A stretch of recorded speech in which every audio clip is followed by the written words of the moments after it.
Hello, nobody likes YouTube introductions, so let's make it quick. I've been playing the game for a long time. I've beaten the Inferno, I've beaten every quest in the game, unlocked every music track, and completed every task of the achievement diaries.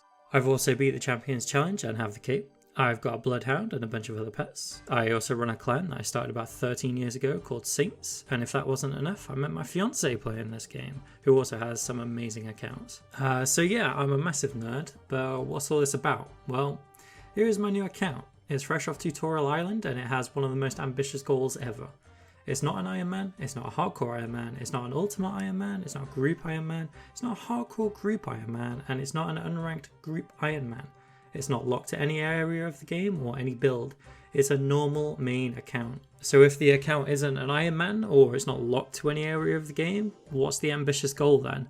Well, my goal is basically everything, which means getting every 99 to unlock the max cape, the Inferno cape, the Quest cape, Diary cape, Music cape, Champions cape. Though I've already done all of that on my current account, so let's just keep going. I want the Zuk Slayer helm, which requires being every combat task in the game. Remember that Inferno cape I was talking about? Well, on my main account, that actually took me 7 hours. One of the tasks in the combat diary is to beat it in 65 minutes. Next, we have the pets. So what pets am I going for? Well, if I'm going to be completing everything, I need all of them.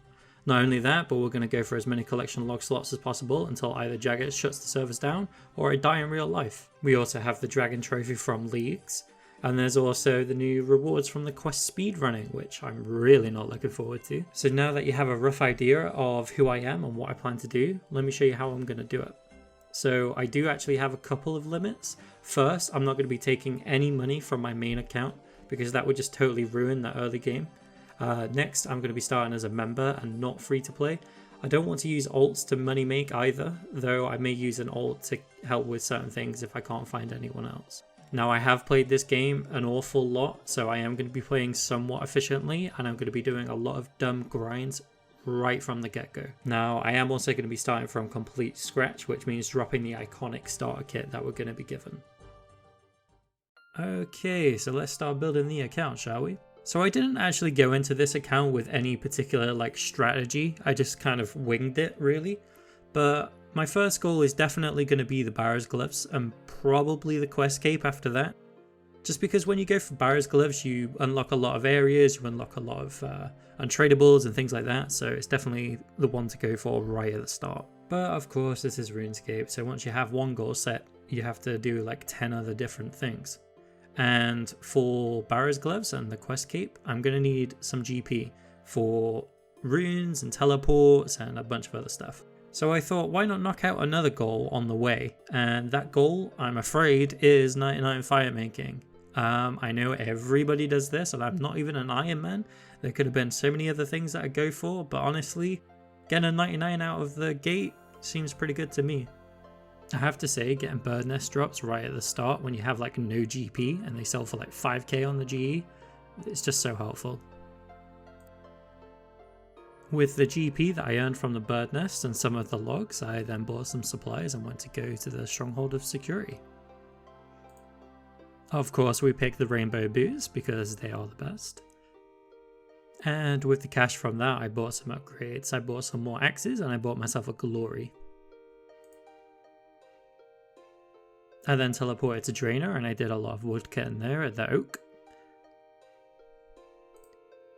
Now my plan was to start woodcutting the willows in Drainer, but I completely forgot about the wizards. So I bought a chronicle and made my way back to Varrock. From here I bought a games necklace so I could get to Barbarian Assault instead. I made sure to skip the tutorial so I could use the minigames teleport to get back here. I then just kept cutting willows until I had enough for 50 fire making banked. Once I had everything, I just started burning Varrock to the ground. As soon as I was done with 50 fire making, I decided just to go straight to Varrock Museum and just finish that off. And then when I was finished with the Varrock Museum, I realised I was really close to starting the Daddy's Home quest, so I just decided to do that. Now I didn't really want to start doing tons of quests before starting Wintertop, but this one's really useful because it gives some starting construction XP. Not only that, but it gives you some construction supplies so that you can level up your construction pretty early on. And of course this is super useful because at Wintertop, when the brazier breaks, when you repair it you get some construction XP based off of your construction level. So the higher your level, the more construction XP you get.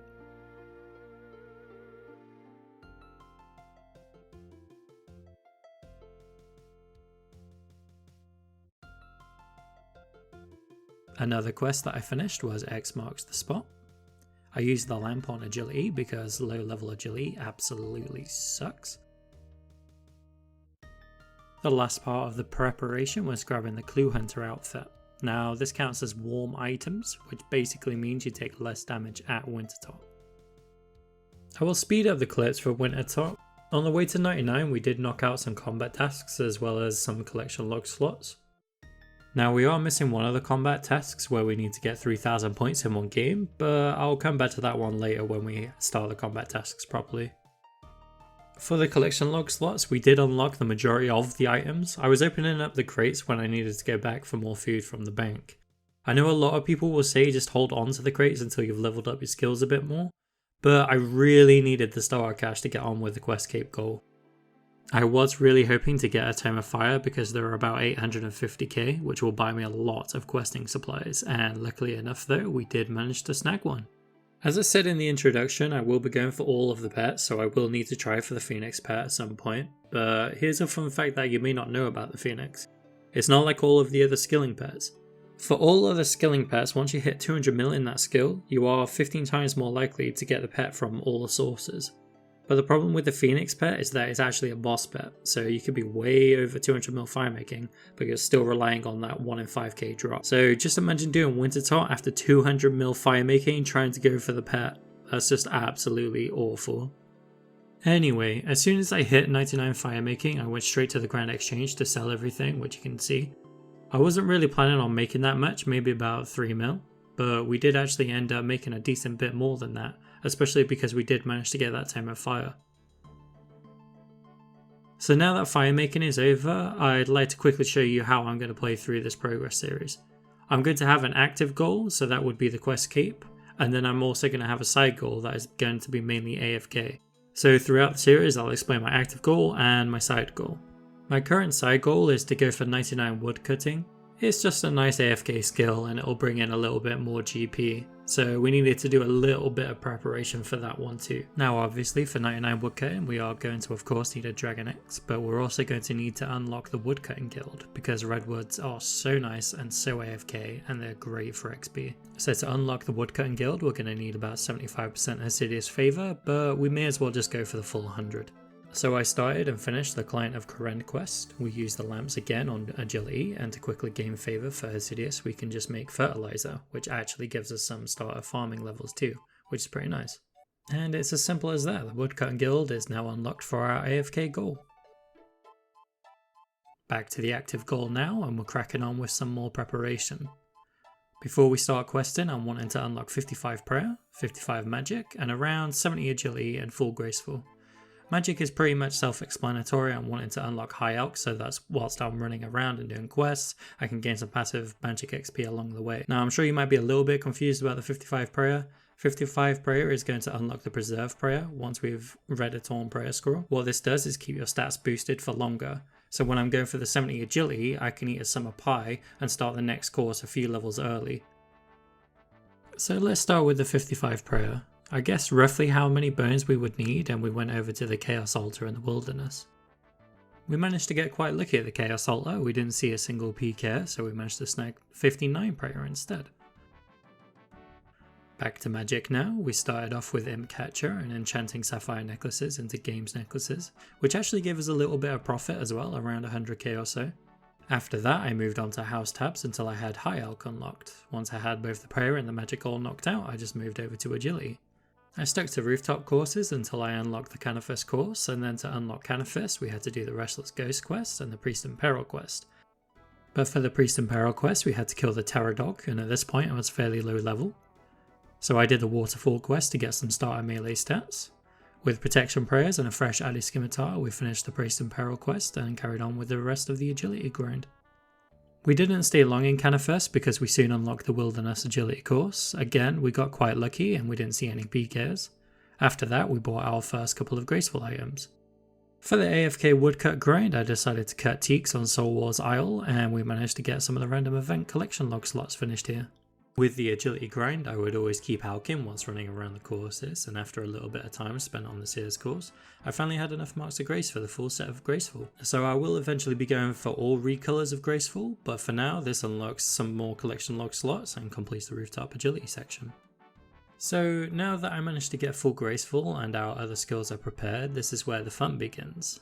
There's roughly 150 different quests in the game. If it's your first time doing these quests or you're interested in the lore, you might want to take your time and have fun with them, but for me this is going to be like the 4th or 5th time I've gone through them, so I'm just going to try and get through them as quickly as possible. So if you're ever in the same position and you're just creating a new account or you're playing for leagues, then I'd highly recommend getting the Quest Helper plugin on Runelight and following the optimal quest guide on the wiki. That way you're leveling up your stats through XP rewards instead of actively training them up, and it's so much faster and it saves a lot of time overall. I'm not exactly the most efficient player in the world, but if I could save a decent amount of time by putting in a little effort, then I'll do it. Now I'm not exactly a fan of most of the quests in the game, so I was essentially just getting through them as quick as I could.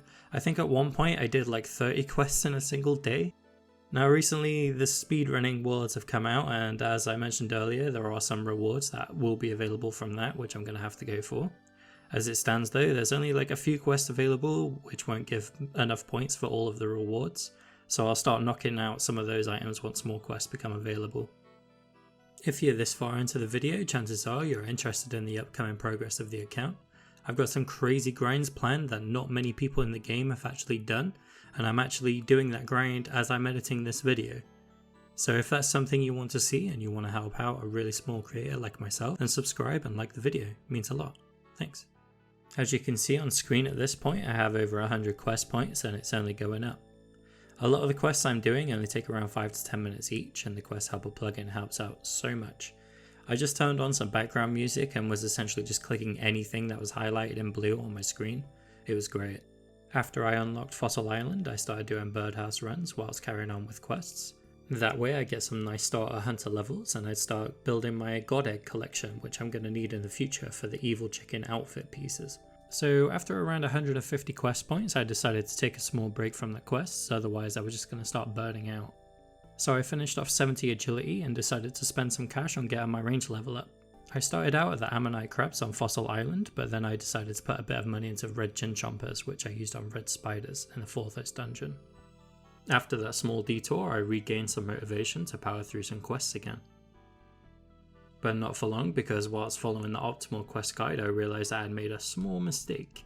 I kept putting all of my XP rewards into agility because it's a skill I dislike the most, but I had completely forgot how bad low level Slayer is. So I did a quick Slayer task in the wilderness to see how slow it was, and it was really bad. So I then started to finish off the easy diaries for some reward lamps that I could put into Slayer. Any XP lamps that I got from quests I'd now put into Slayer. Carrying on with the quests, and I'm getting some pretty big completions here, unlocking some nice areas and content. Even starting to work on Recipe for Disaster, which was the main goal to begin with for the Barrows gloves. At one point during Recipe for Disaster quest I had to kill some crabs, and for some reason they have some collection log slots, so that was nice. Also along the way I'm sure you've spotted me doing various random events, and that is of course because they have their own collection log slots. One of the rarest being a stale baguette, but with the new upcoming update they're going to be making those a lot more common. Because of that I started to stockpile the mystery boxes so that I could do a big opening in the future. Taking yet another small break from the quests, but for a good reason. I needed to get the Jagex talisman because I wanted to start working on the favor system in Zaya and the unlocks surrounding it. One of them being the minecart system. But really there was one big one that I wanted to complete, which was the Shazian armor. There's a nice 25 collection log slots up for grabs, and I was going to do this anyway for the Zaya favor. Now as you can see I look like an absolute champion, and at one point I had someone offer me 500k. Now I'm not going to lie, I was needing the cash at this point, but I'm not going to take handouts. I mean I have one build that I could just transfer from my main, but I'm not going to do that. So I finished off the Shazian armor slots to complete the collection log. Then I finished off the Architectural Alliance mini quest, which is the one for completing all Zaya favors. I put the lamp into Slayer of course, and then carried on with the questing spree. At this point I'm over 200 quest points and there aren't many quick and easy quests left, so they were starting to take a little bit of time to complete, but whenever I would get bored of the quests I'd just go back to Soul Wars Isle and start woodcutting. Also, throughout the optimal quest guide, I asked you to train certain stats up in between quests. I've skipped over most of them because it would be something boring like just get 30 to 40 smithing. Here you can see I was training up some herb lore, which did cost me a little bit. Also here you can see me completing some of the elf quests and the legends quest. At this point I'm not too far off the quest cave, only about 50 more quest points to go. I also managed to unlock 90 woodcutting around this time, so I could finally start cutting some redwoods. One of the most interesting quests that I completed around this time was a Kingdom Divided. Now the quest itself is super long with a lot of dialogue to spacebar through, but I really did enjoy the boss fights. Also it unlocks thralls, which is going to be super helpful for a lot of PvM activities. Yet again I put the XP lamp into Slayer and then finished off Fairy Tail Part 2. From here I decided to keep woodcutting at Redwoods and I got to a whopping level 97, which is pretty nice. Alright, here we are going into episode 2. Let's start off with some farming levels. This is something I forgot to show off last time. I'll show a level for farming and hunter every now and then, but just know that I am doing them in the background. So the active goal at the moment is still the Barrow's Gloves and Questscape. Despite having around 250 quest points, we still haven't finished Recipe for Disaster. The AFK goal is still 99 woodcutting as well. We will be getting all of this done and more during the video. As I mentioned earlier, I started a clan back in 2009 and it's still going to this day. Now this is relevant to the progress because every now and then I'm going to have to put the active goal on pause. This is so that I can focus on clan events like a skilling week or a PVM bingo. I'm not going to abandon what I've done for over 10 years now just because my YouTube has blown up. Not to worry though, because we will always be progressing even if we do take a quick detour. So here's the first detour, an agility skilling week. Agility is one of the most hated skills for most people in this game, so to provide a little motivation we did an XP competition. I decided personally that I'd go to Brimhaven to knock out one of the first graceful recolors and grab the Pirate's Hook, which is a collection log slot. In total this means 1050 tickets. You can get roughly 1 ticket per minute max, so that means that this grind is going to take 17.5 hours minimum. Now I could wait to complete this grind after finishing off some of the higher tiers of the Karamja Diary, which give a chance at double tickets, but my thought process was the Pirate's Hook is 4 mil and essentially I need the money now in the early and mid game, not when I've completed the Elite Diary. However, that thought process didn't for some reason factor in that I wanted to complete the Karamja Medium Diary at least. This meant buying a Gout Tuber because I unfortunately wasn't lucky enough to find one whilst doing the Tyboro One Eye Favour. Anyway, whilst doing the agility, a few clan members stopped by to join me and I decided to be evil and host a drop party here. You may be thinking, why would a drop party be evil? Well, just imagine seeing a drop on the floor but you're getting absolutely destroyed by the arena's obstacles and someone else grabs the drop. Let me through if I hadn't failed this obstacle 6 times in a row.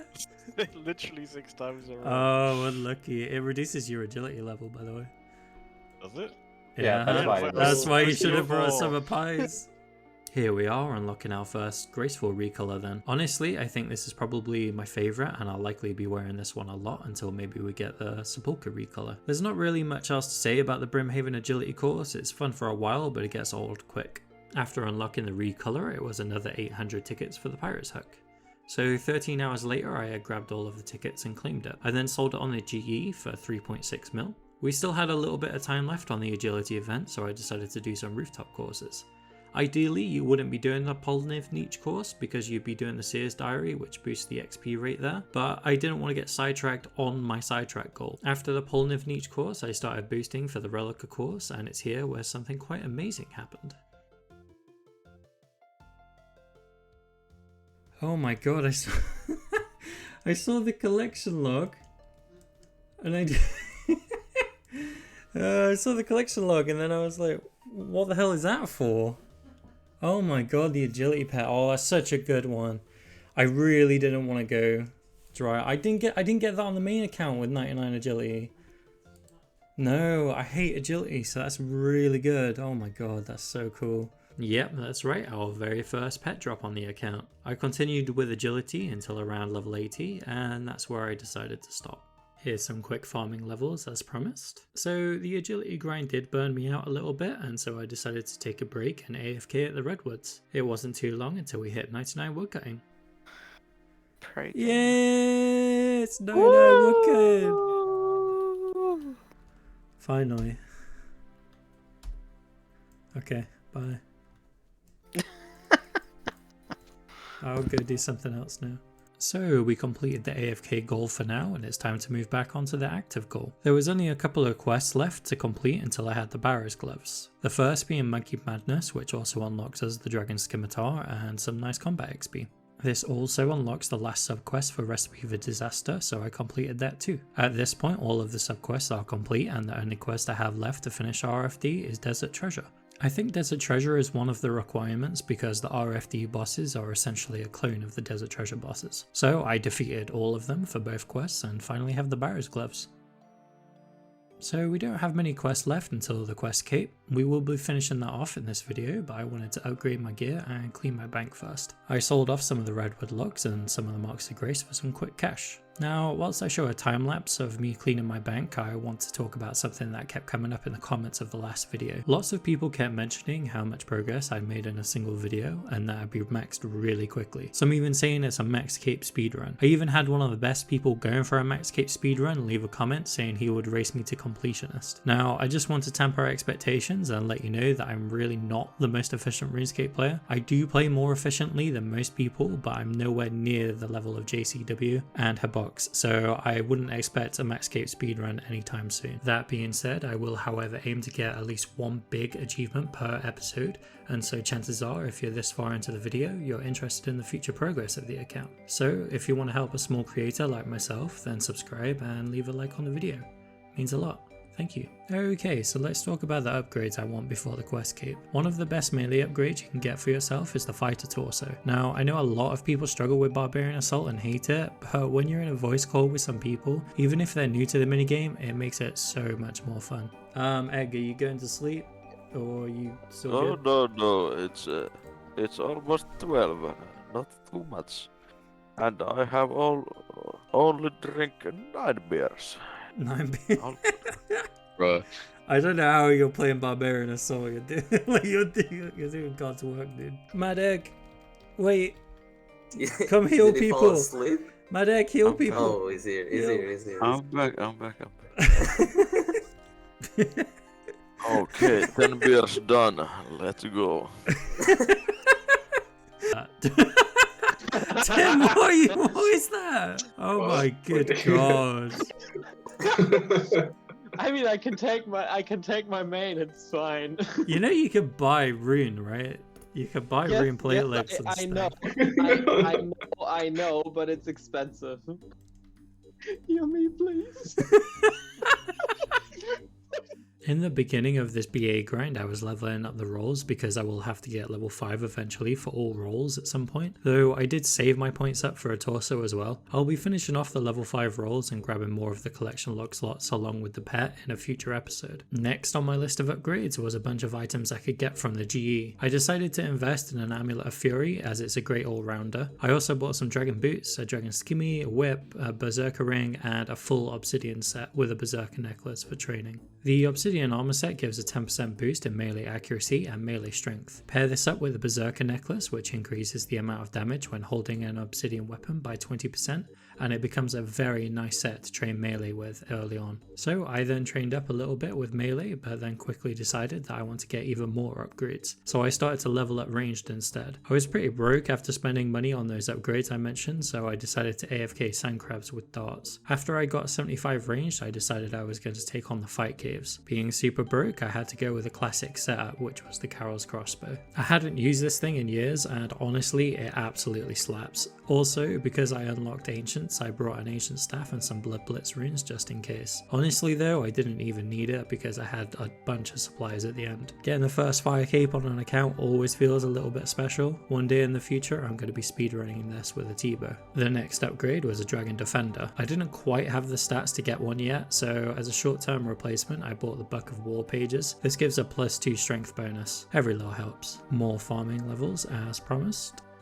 So for the Dragon Defender, I needed a total of 130 in my attack and strength skill. I like to just go for 65, so I killed a bunch of Ammonite crabs and then just made my way to the Warriors Guild. Usually when I go for the Dragon Defender, I'll reanimate a set of mithril armor. Honestly, I don't know if this is the best method, but it works well enough for me. Here you can see me getting all of the Defender drops as well as a long bone and a Dragon Spear drop. Usually those wouldn't be worth mentioning, but it's the first time getting them on this account, so it makes the number go up in the collection log. So now I have almost everything I need to start training my melee stats. I decided to train up in this spot at the Ammonite Crabs. It's somewhat hidden away from the main beach area and it's got a nearby bank at the volcanic mine area. Anyway, I trained up here until around base 75s.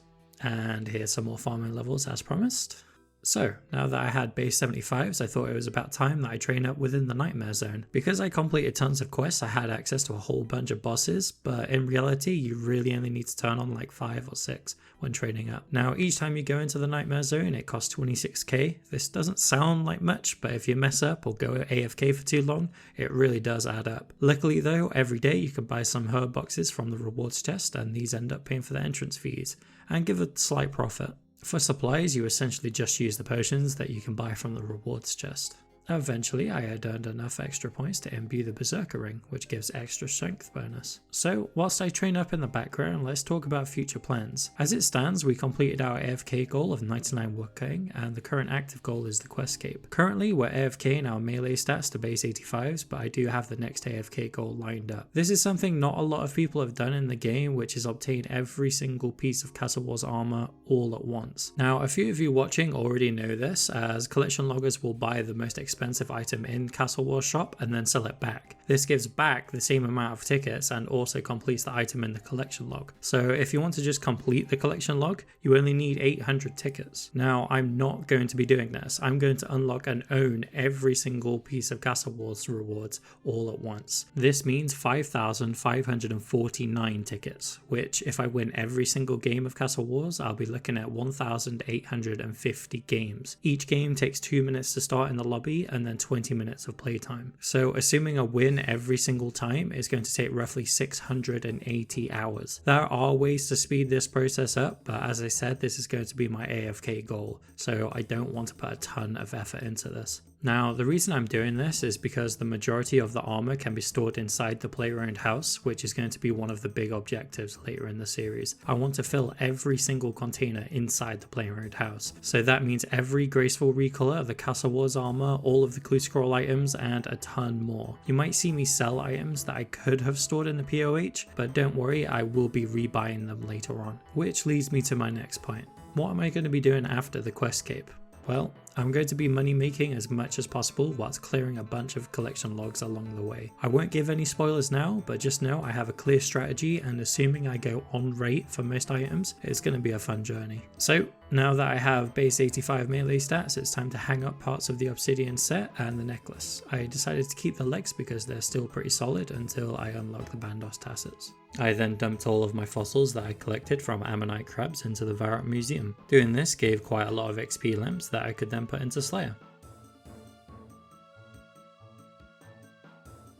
After that, I then went out to the Chaos Altar to grab some prayer levels. I want level 70 because of the Piety Prayer. Unfortunately, this time we did see quite a lot of peak ears, mainly because I decided to do this at peak time on a weekend. Not my smartest move, but I did still manage to get the prayer level that I needed. Now, I hadn't actually completed King's Ransom for Piety at this point, but I decided to take on some quests I was struggling with before training up the account. The first being a Taste of Hope. I put the XP rewards into Slayer again. A few people in the clan needed some help with a night at the theatre, and I also needed to get it done for my Quest Cape, so I grabbed some quick gear and gave it a shot. I've not done a ton of Theatre of Blood in the past, but I can get past entry mode pretty easily. I'm looking forward to learning Theatre of Blood in the future though. Each raid in the game has kill count milestone capes, so for Theatre of Blood I'm going to need to do 2,000 runs for the Sinhaza's Shroud 5. Of course, I'm also going to need the cosmetic kits and all of the purples too. Should be fun. So this was actually the last quest that a clan member had to do to get his Quest Cape, so that was pretty nice to see. Every so often I would do Tears of Guthix for that sweet rune crafting XP. I also finished the Halloween event, and because this is a new account, I unlocked dozens of previous year's rewards. Now it's time to focus on the skilling side of the game. I need to raise my skills up to get the minimum requirements for big quests like Song of the Elves. I started out with mining on Fossil Island, but then quickly moved over to the Mining Guild. Here the iron rocks respawn faster, which essentially means more XP per hour. But I was also getting unidentified minerals, which are going to be used to buy the mining gloves that you can get from the guild. These are collection log slots and are actually pretty useful. I sold all of the iron that I mined and made around 2 mil, which was pretty nice. I'm fairly broke, so it's going to help out a lot. I then bought some bars and started smithing some dart tips. I did this so I could make a tiny bit of profit from that as well. With the money I made from mining and smithing, I started buying unfinished Ranar potions and snake grass so that I could make some prayer potions.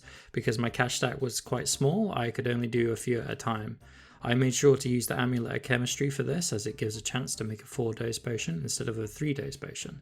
This helps save a little bit of money. Now, here's a quick look at my bank at this point. I'm really quite broke, and so I decided to knock out the Slayer requirement for Monkey Madness 2. I was hoping to make a little bit of money to fund some of the other skills. Here's 70 farming, which is needed for Song of the Elves. I also decided at this point I should probably start planting Hispori, so I did a quick kill and got a collection log slot for the Iosaur seed. For Slayer, I used the last bit of my cash stack to buy a black mask.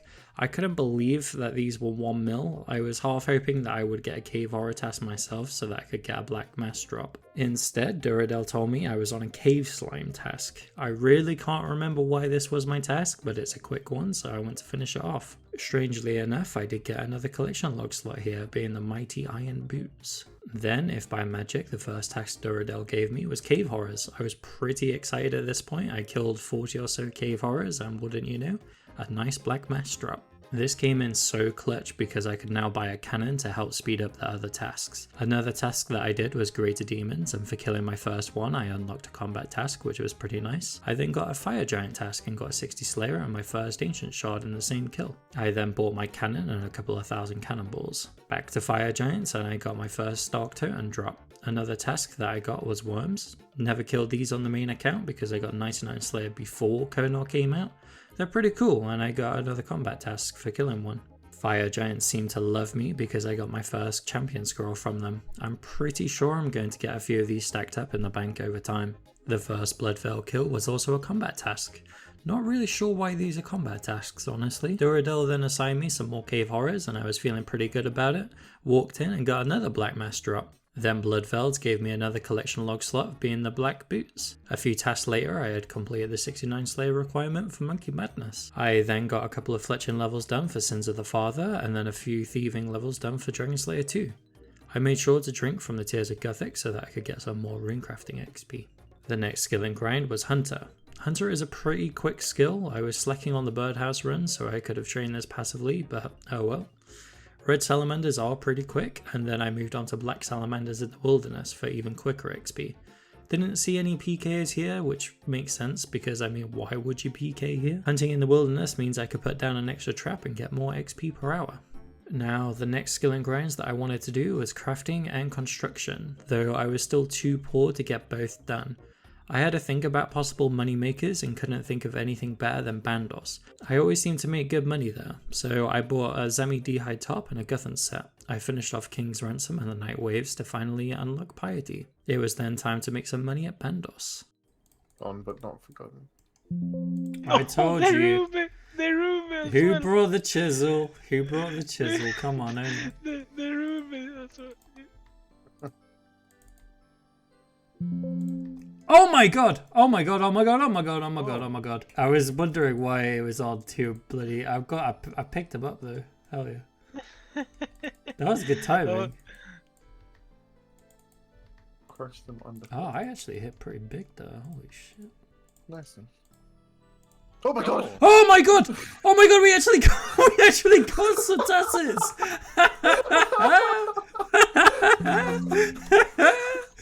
Oh, that's Tilly grabbed it! Yes! Tilly grabbed him. Oh, perfect. We was literally just saying, if only that happened 1 kill earlier, that would have been amazing. Can I unironically have them to hold on my sheep account? Oh yeah. Because it will be better DPS. Oh yeah, definitely. I've got to get the Jade Skirt at the moment, so sweet. Hell yeah. The plan's coming together. I then sold off the tassets and split the cash, spent a bunch of money on molten glass, and then got to the level required for green dragonhide bodies. Now, green dragonhide bodies are fairly cheap crafting XP, but still pretty good XP per hour. I managed to get level 70 fairly quickly from them. As soon as I hit 70 crafting, I didn't waste any time and instantly bought a ton of oak planks for the 70 construction requirement for Song of the Elves. The XP is super quick for construction, so I managed to knock this out within a couple of hours. After construction, I went straight into the Abyss to get the essence pouches. I need 55 rune crafting for Verminic Exiles. Honestly, don't really know why they added this as a requirement. You really only see runes involved in that quest when solving the puzzle on the door to unlock the final boss. Not exactly rune crafting. Anyway, I did a couple of levels at the ZMI altar, but I remembered just how slow and how boring this is. So instead, I decided that I would finish every single medium diary in the game for the XP rewards that they give. I managed to knock them all out fairly quickly. If you didn't know, you can actually use the Quest Output plugin for this too.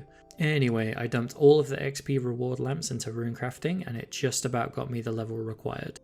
So at this point I decided to take down a bunch of quests: Grim Tales, Swan Song, Finished a Night at the Theatre, Devious Minds, Dream Mentor, and Beneath Cursed Sands, which also unlocks TOA. Now everything you're about to see from this point on was done in a single day, all back to back. I started out the day finishing off Verminic Exiles and then My Arm's Big Adventure. I then finished off Sins of the Father. I then put all of the XP rewards into Slayer again. I would have chosen rune crafting, but unfortunately needed level 60. After that I went straight onto Dragon Slayer 2. Vorkath was pretty easy and didn't give me any trouble at all. I then managed to beat Galvik first time in a pretty budget setup. Strangely enough, despite him first time, I did actually die twice to the regular dragons, costing me 200k.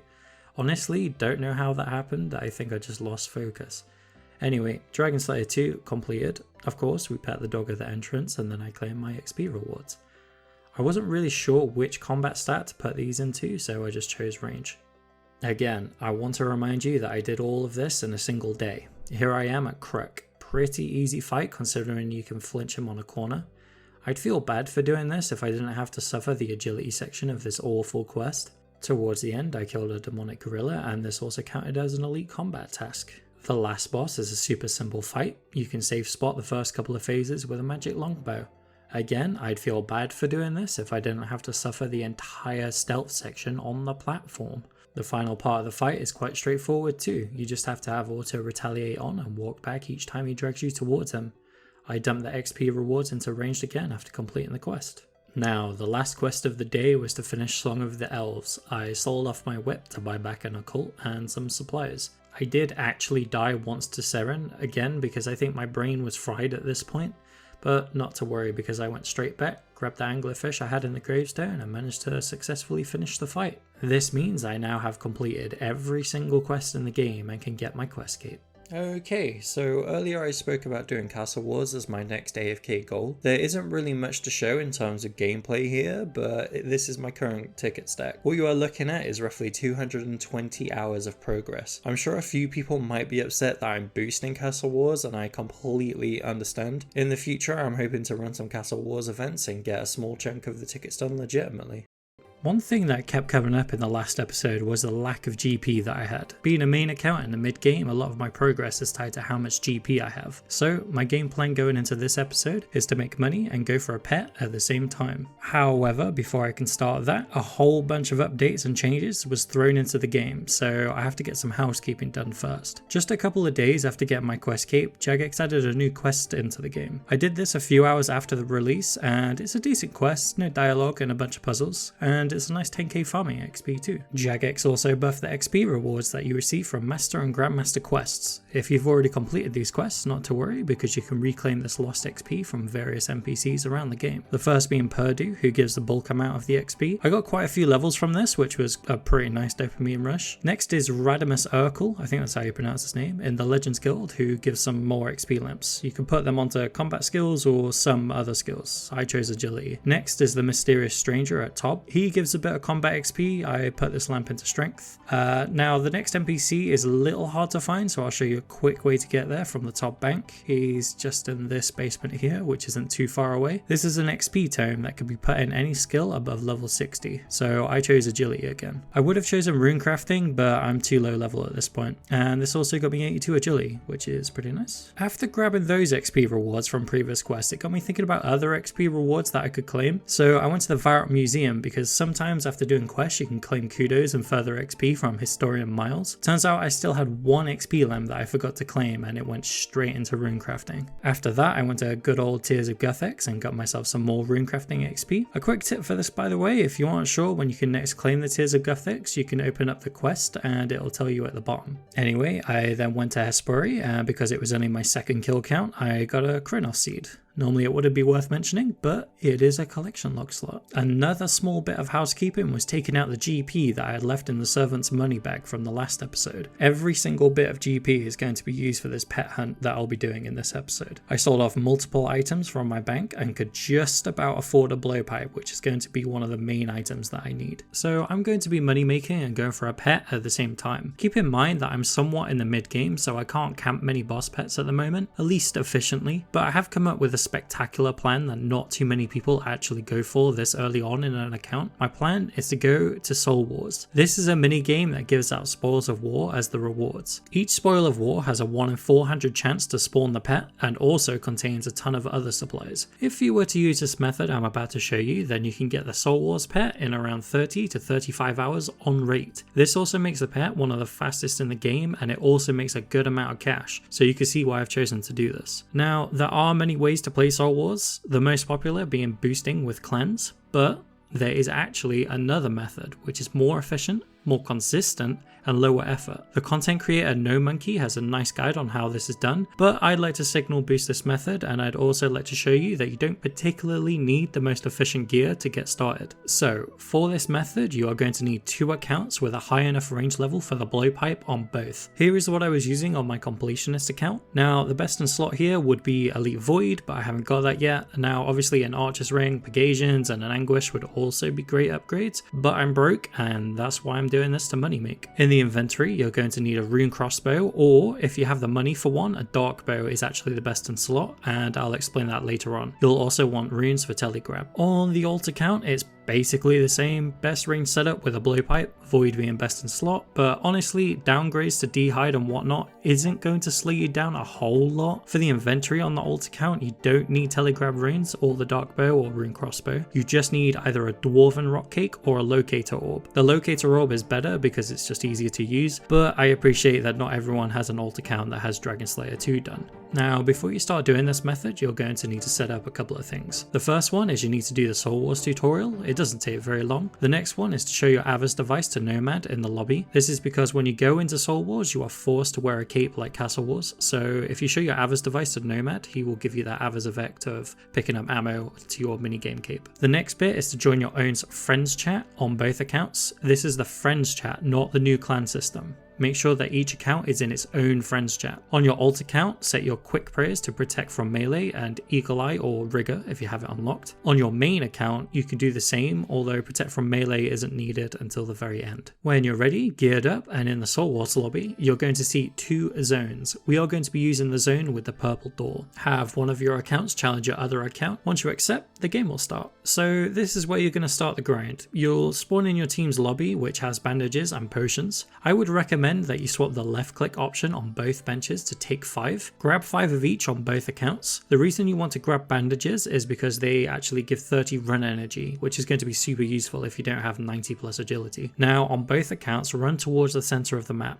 On both accounts you want to drink a potion which boosts your stats. On the alt account it's time to get down to 1 HP with your dwarven rock cake or your locator orb and turn on your quick prayers. When you get to the bridge, go right of the bridge on both accounts. Each ghost in this area is going to drop 4 soul fragments. On your main account you want to grab roughly 12 fragments, and on the alt account you want to grab 16 to 20 fragments. You can mix and match, but as long as you have at least 28 fragments total, you're fine. When your main account has 12 fragments, run towards the center of the map. The reason you want to be stood here is because you're capping the center of the map. This unlocks the soul obelisk for your team. As soon as you have 28 total soul fragments and your main has started to cap the center section of the map, you want to bring your alt account within firing range of the main account. You do not want to bring your alt account onto the center island because it will then prevent your main account from capping. Anyway, from here, use your rune crossbow on long range to take out your alt account. The reason a dark bow is better here is because it's guaranteed to hit hit. But another fun fact is you can just use iron or steel arrows for this and it'll still be 100% chance to hit over 1 HP. With the rune crossbows, sometimes you end up hitting a few zeros in a row which can slow you down. Once the alt account has died, you want to telegrab the soul fragments that you've just PK'd. On the alt account that is now dead, you want to click the portal and get ready to leave the game, but don't do that just yet. So on the main account, wait until you fully cap the center area and use the soul fragments on it. This will weaken the enemy team's avatar. Now make a run towards the enemy's team base, put on protect from melee, repot if you like and use bandages if you're low on run energy. Once at the boss, re-equip the blowpipe and start damaging the boss. You want to do 300 or more damage. When you've hit 300 damage, you can end the game, but only do that after the 12-minute and 10-second mark. With my gear and setup, I was finishing a game around the 11-minute and 50-second mark most times on average. And so that's it. Every 3 to 4 minutes you can claim 19 zeal. Each spoil of war costs 30 zeal. There are also 2 other collection log slots that you can get here, including the Ectoplasmator and the Soul Wars Cape, which is best in slot for prayer bonus. Okay, so now you have a rough idea of the method I was using to start grinding out this pet. So I'm just going to show me opening up the crates now. I was usually buying around 10 crates at a time. I would have stacked up like 100 crates, but I had a feeling that if I did that, I'd end up getting the pet on the 10th crate and would have just wasted a bunch of time getting the rest of the crates. I was able to get around 11 to 12 crates per hour, and so this means you can expect to make around 900k to 1 mil per hour before supply cost. At the start of this grind, I had about 500 scales and darts, so I needed to sell off the loot to buy more ASAP. If you look in the bottom left of the Soul Wars reward shop window, you'll see the lifetime zeal. To go on rate for the pet is about 12,000 zeal. In the beginning, I was essentially spending the entire profits to fund the blowpipe,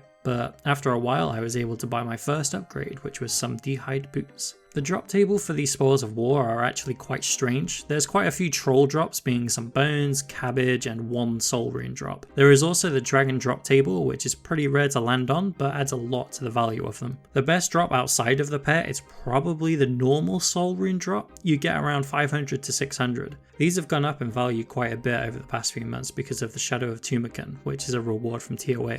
It uses soul runes as its charges. Around this time I made enough GP so I could comfortably buy the dark bow, which helped speed the process up a marginal amount. I think it's also worth mentioning that if you have an Iron Man, it's totally worth trying this out, especially if you're in the early to mid game. You get so many runes, the arrows are super useful, so many alks and resources like raw sharks, herb seeds, ores, coal and uncut gems. You also get straight up GP too, so I highly recommend trying this minigame out. Even if you're not boosting, just playing it regularly, you can get a decent amount of points per hour. So whilst I'm opening up more crates in the background, I'd just like to give a massive thank you to everyone who has checked out these videos so far and subscribed. The support is crazy. I've gone from 50 subscribers to over 11,000 in the space of just 2 months. I'm hoping to get these videos out quicker for you this year. I've just been busy with Christmas, my job, spending time with my family, as I'm sure a lot of you have been too. I have the next completionist episodes planned out already and they are some bangers. I won't go into detail here as I'm planning on making a separate video where I talk about my plans for the completionist account,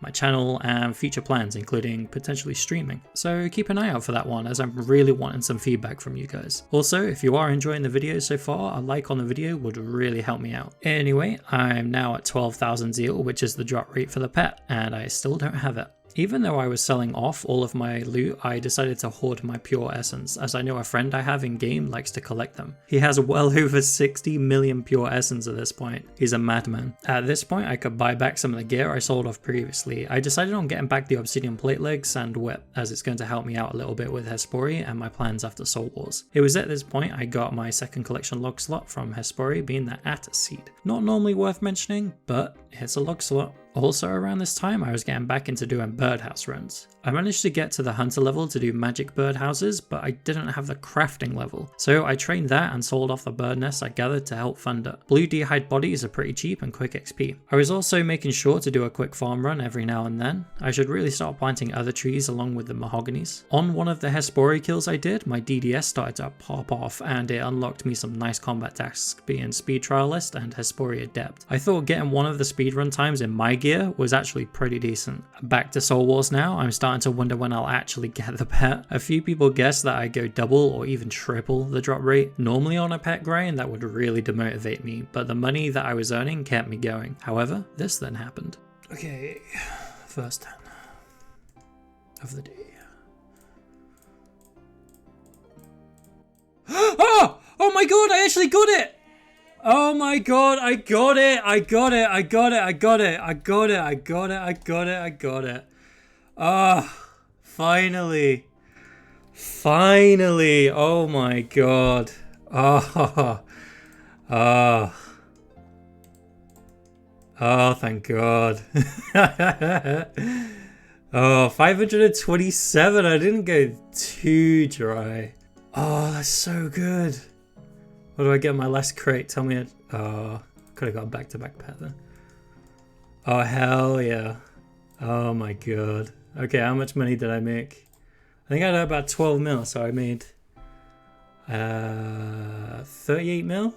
Went from 79 to 84, almost 85 range.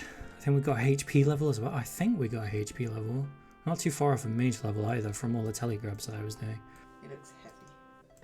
He looks heavy. Oh my god, Tara. No, like he's got armor. That's rude. He's got really heavy armor. He looks heavy. Like Thanos. He looks heavy. I then also bought the ectoplasmator, which was another log slot. Apologies for the extra window in the bottom there. I was showing a friend on Discord how to do the method. I'm sure you'd like to see the loot, so here's me selling off the bulk of the items that I acquired. Keep in mind throughout the clips you just saw, I was restocking my scales and amethyst darts, which did end up costing me a fair amount. In total though, I ended up making around 38 mil profit. I think for future episodes, I'm going to have Runelight set up so that it tracks all loot so I can show it off properly. I currently have it set up so that it just resets each time I open the game. So we aren't finished here either. We've got Soul Wars done, but what's next? Well, for a start, the Christmas event was on, so I had to get that done. It was really fun actually. I think the J-mods are doing a great job with these seasonal events. With this being a new account, I unlocked all of the past rewards too, and there were dozens of them. After that, my next goal was to carry on with questing. Now, yes, I do have the quest cape, but I actually had a ton of mini quests to finish, which had some important unlocks. The first being Mage Arena 1. This doesn't take very long, and I really enjoy it as it's one of those iconic parts of RuneScape. I then wanted to complete Into the Tombs, which is unlocked after doing 1 Tombs of a Mascot run. I decided to use this opportunity to ask people in my clan if anybody wanted to learn it so that I could teach them. Teaching raids and PvM in general is something that I've done for a few years now, and it's really rewarding watching someone go from just, you know, killing Bandos for their first time to trying out Inferno. So you'll see a lot of this throughout the series. Did anyone get anything And nice? whatever. Yes, Sweet. thread. You got thread! Thread. Nice one, Tikri. Nice, nice, nice, nice. After TOA, I decided to upgrade my Dark Light into an Arc Light. I then decided to get myself the Soul Bearer, which also finishes another mini quest. I made sure to permanently unlock the Fairy Ring in Arceus. Now, after completing the Soul Bearer mini quest, I saw a mini quest in the list called Hope Spear's Will. And I have to be honest, I didn't even know that there was another mini quest linked to the Land of Goblins. When I looked at the rewards for this mini quest, I was actually really surprised because it gives about 40,000 prayer XP, which is extremely nice. You essentially have to kill the 6 undead goblins again and bury their bones in Ubelisk, or however you pronounce it. Anyway, this also got me a prayer level. The next mini quest was Enchanted Key. This is a short one where you have to dig in random places around Gielinor for treasure. I also dug up the Lumbridge Swamp zombie head during this too. As a completionist, there are so many small niche things that I'm gonna have to get done in this game. Once that one was done, it was time for Family Pest. Essentially, after the Family Quest, try saying that 10 times fast, you talk to all of the brothers and pay 500k to get the ability of owning all gauntlets at once. I just kept the cooking gauntlets and goldsmith gauntlets. Now, you may be thinking, okay, but you only completed Mage Arena 1. What about Mage Arena 2? Well, that was the next goal. I had to unlock the ability of using all spells outside of the arena, so I did that first. Luckily, I didn't see any PKs or school trickers whilst doing this. After that, it was time to fight the Mage Arena 2 bosses. Honestly, I love these boss models, especially the Justiciar and Zamorakian Demon. The fights are pretty cool too, and luckily I didn't run into any PKs doing this either. For some reason, my Saradomin and Zamorakian bosses were in the same spot. I don't ever remember ever seeing this happen before, so that was interesting. Anyway, after defeating all of the bosses, I claimed my first imbued cape, but of course, being a completionist, we can't just settle on 1 cape. We have to go back and kill all of the bosses again and claim all 3 capes instead. After that was done, we only had 2 mini quests left, the Frozen Door and In Search for Knowledge. For this, I'm going to need to imbue a salve amulet.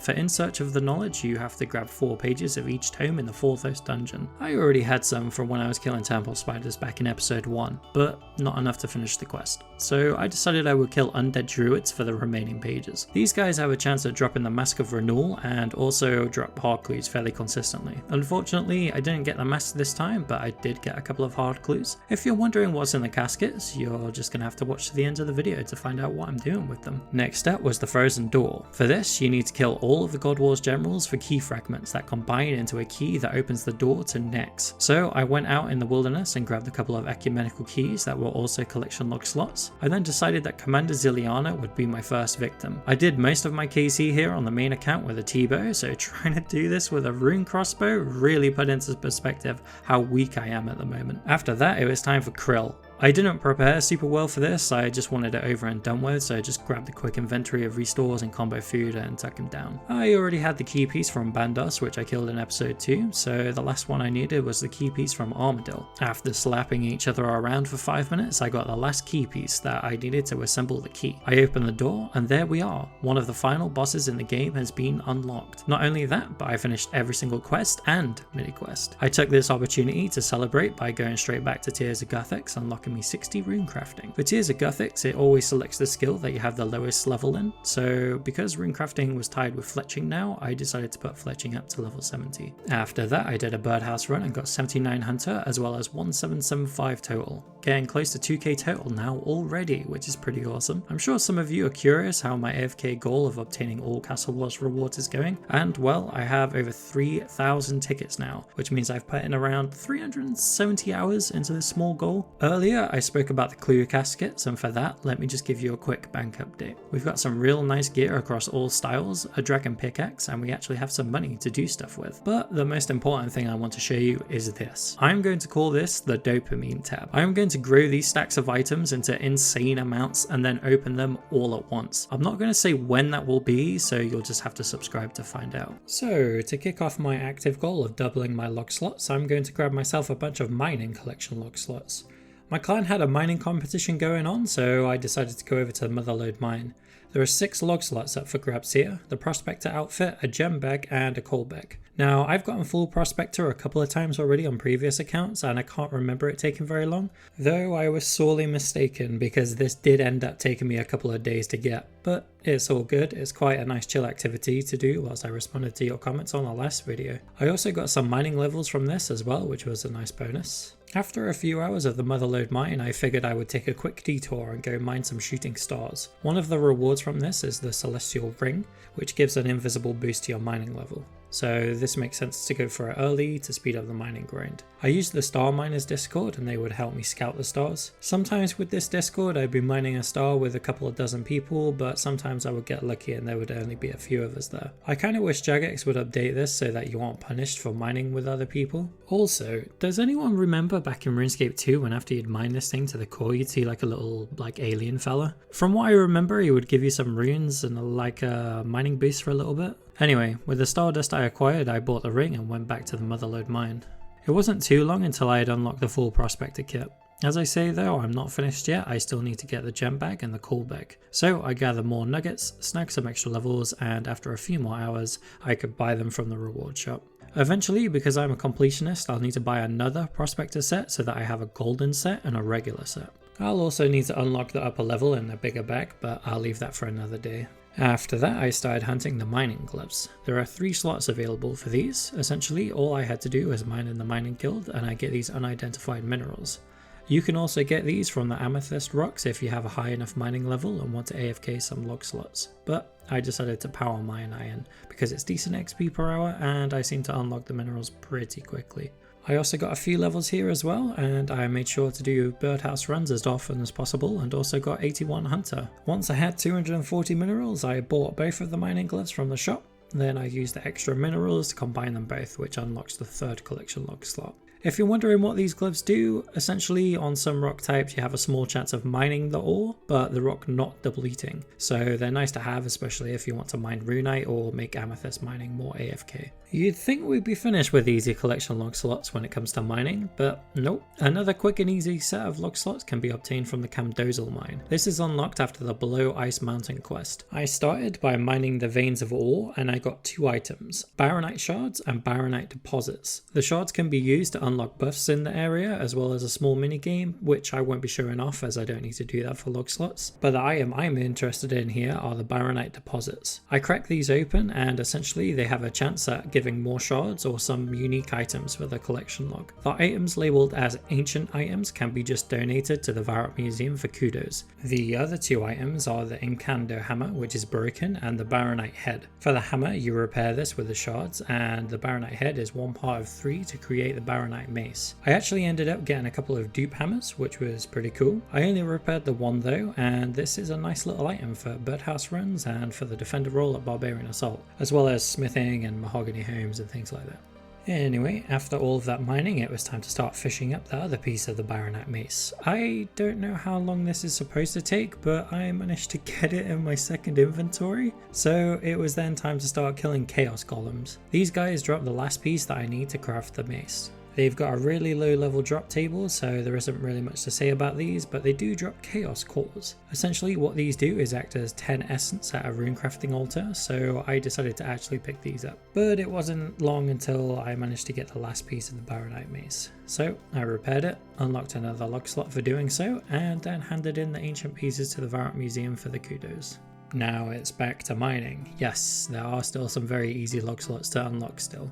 The next 3 that I'll be going for are the ones obtained in the volcanic mine. These really don't take too long to get at all, especially with a point boosting method that I found. Essentially, I would wait for the game to start, run through the mine with protect range on, check 2 vents, place a miner boulder a few times and run to the exit, then just, rinse and repeat. I got a little over 400 points each time I did this, and it's still decent mining XP too. I think I was getting around 45k XP per hour. After a few hours spent there, I could complete the log. At least as of the time I recorded this video, because they've added another log slot there, being the broken dragon pickaxe. But I'll be coming back for that one in another video. I think I've done enough mining for now, don't you think? I had some extra stardust, which meant I could also claim my first star fragment. You use these to recolor the prospector outfit. It's 1 fragment per piece, so I'll need another 3 fragments in the future. But as I say, I'm done with mining for now. My next 10 log slots are going to be unlocked within 5 minutes, and it's something almost any account can do. I bought Numalite on the Grand Exchange, I then teleported to Fossil Island, and there is this stone chest which you are able to put Numalite into, and it'll spit out these pages which I can add to the Fossil Island notebook. Each individual page is its own log slot, and there are 10 in total. So it's a nice quick boost, and it's an easy way to green log a section in the collection log. Okay, now it's time to PVM.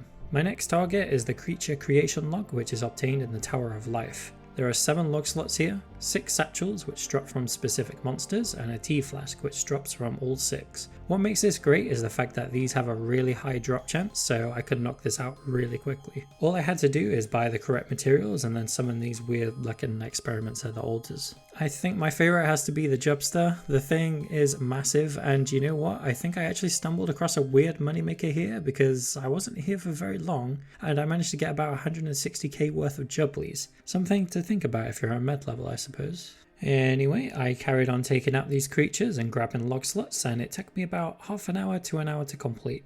One weird thing that I did find down here though was this weird room where if you walk on the tiles they light up. I asked Mod Ash on Twitter what the hell this was supposed to be, and he just said the dev made it for fun that day. So yeah. I then went under Falador Park to fight the giant mole. This guy has 2 guaranteed collection log slots when you kill him, being the mole skin and the mole claw. This is a great mid level boss, and I'll be camping this guy in the near future.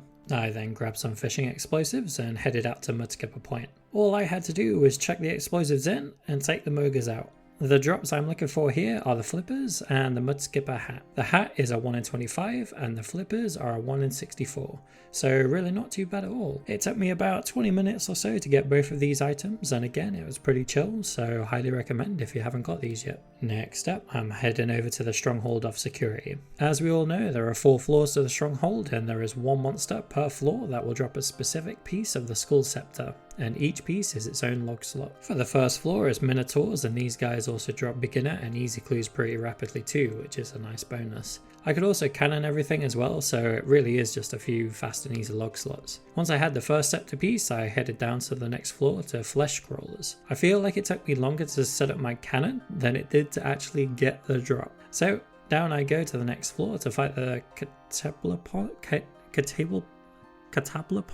I have no idea how you pronounce these things, but I got the next scepter piece and I decided to finish one off, and I got a dupe piece, which is pretty nice because I can use that to charge the scepter.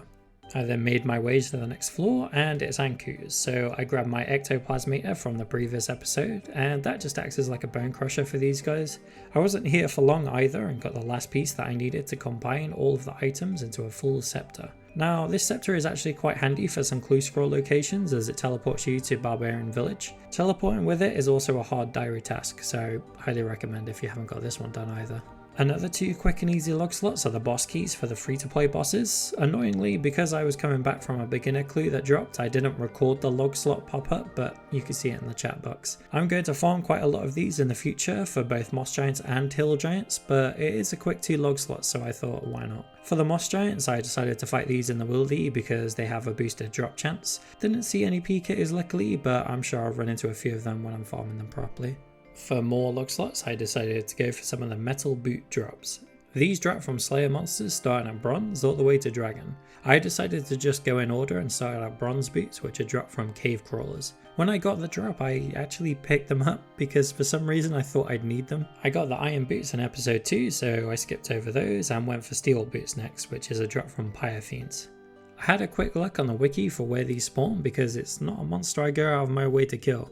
I found a nice spot on the Isle of Souls for them. Unfortunately for these I did go quite dry and was there for about an hour, but I'm not complaining because my luck sure did turn around later in the video. Anyway, the last pair of metal boots I went for was the mithril boots, which are actually super quick to get. I could just burst jellies in the catacombs for them. I was there for maybe 5 or 10 minutes, so that makes up for the Pyre Fiends. After that I went on a chompy hunt. These guys don't have any RNG tied to them, it's just hunt the chompies. The collection log slots come from the hats that I get for reaching certain KC milestones. Now I personally decided to just go for 1000 KC because that's all I need for the Western Province diary. There are more hats that you can get and they go up to 4000 KC, but I'll finish those off another time. Also, I personally think they should add the Jubster as a transmog for the chompy bear at 4000 KC. Once I had the KC, I went over to Rants, claimed the hats and unlocked 8 log slots because I'd already claimed some of the lower tier hats previously. The next collection log slot that I decided to go for was a guaranteed 100% drop from a boss that some people don't even know about. It's a level 2 rabbit that can be found just above Prifdinus in a cave. Now don't be fooled by this thing, it has 2000 HP and hits like a truck. There are 2 methods to take this rabbit down. You can either kite it like you would Commander Zilliana with a crossbow, or you can use this really cheesy method of hopping into the cave, firing 1 or 2 bolts and then leaving before the rabbit sends you back to Goblin Town, which is what I decided to do. I should have just kited it really because doing this method took over an hour, but eventually I did take the rabbit down and the drop you get from this guy is the Crystal Grail,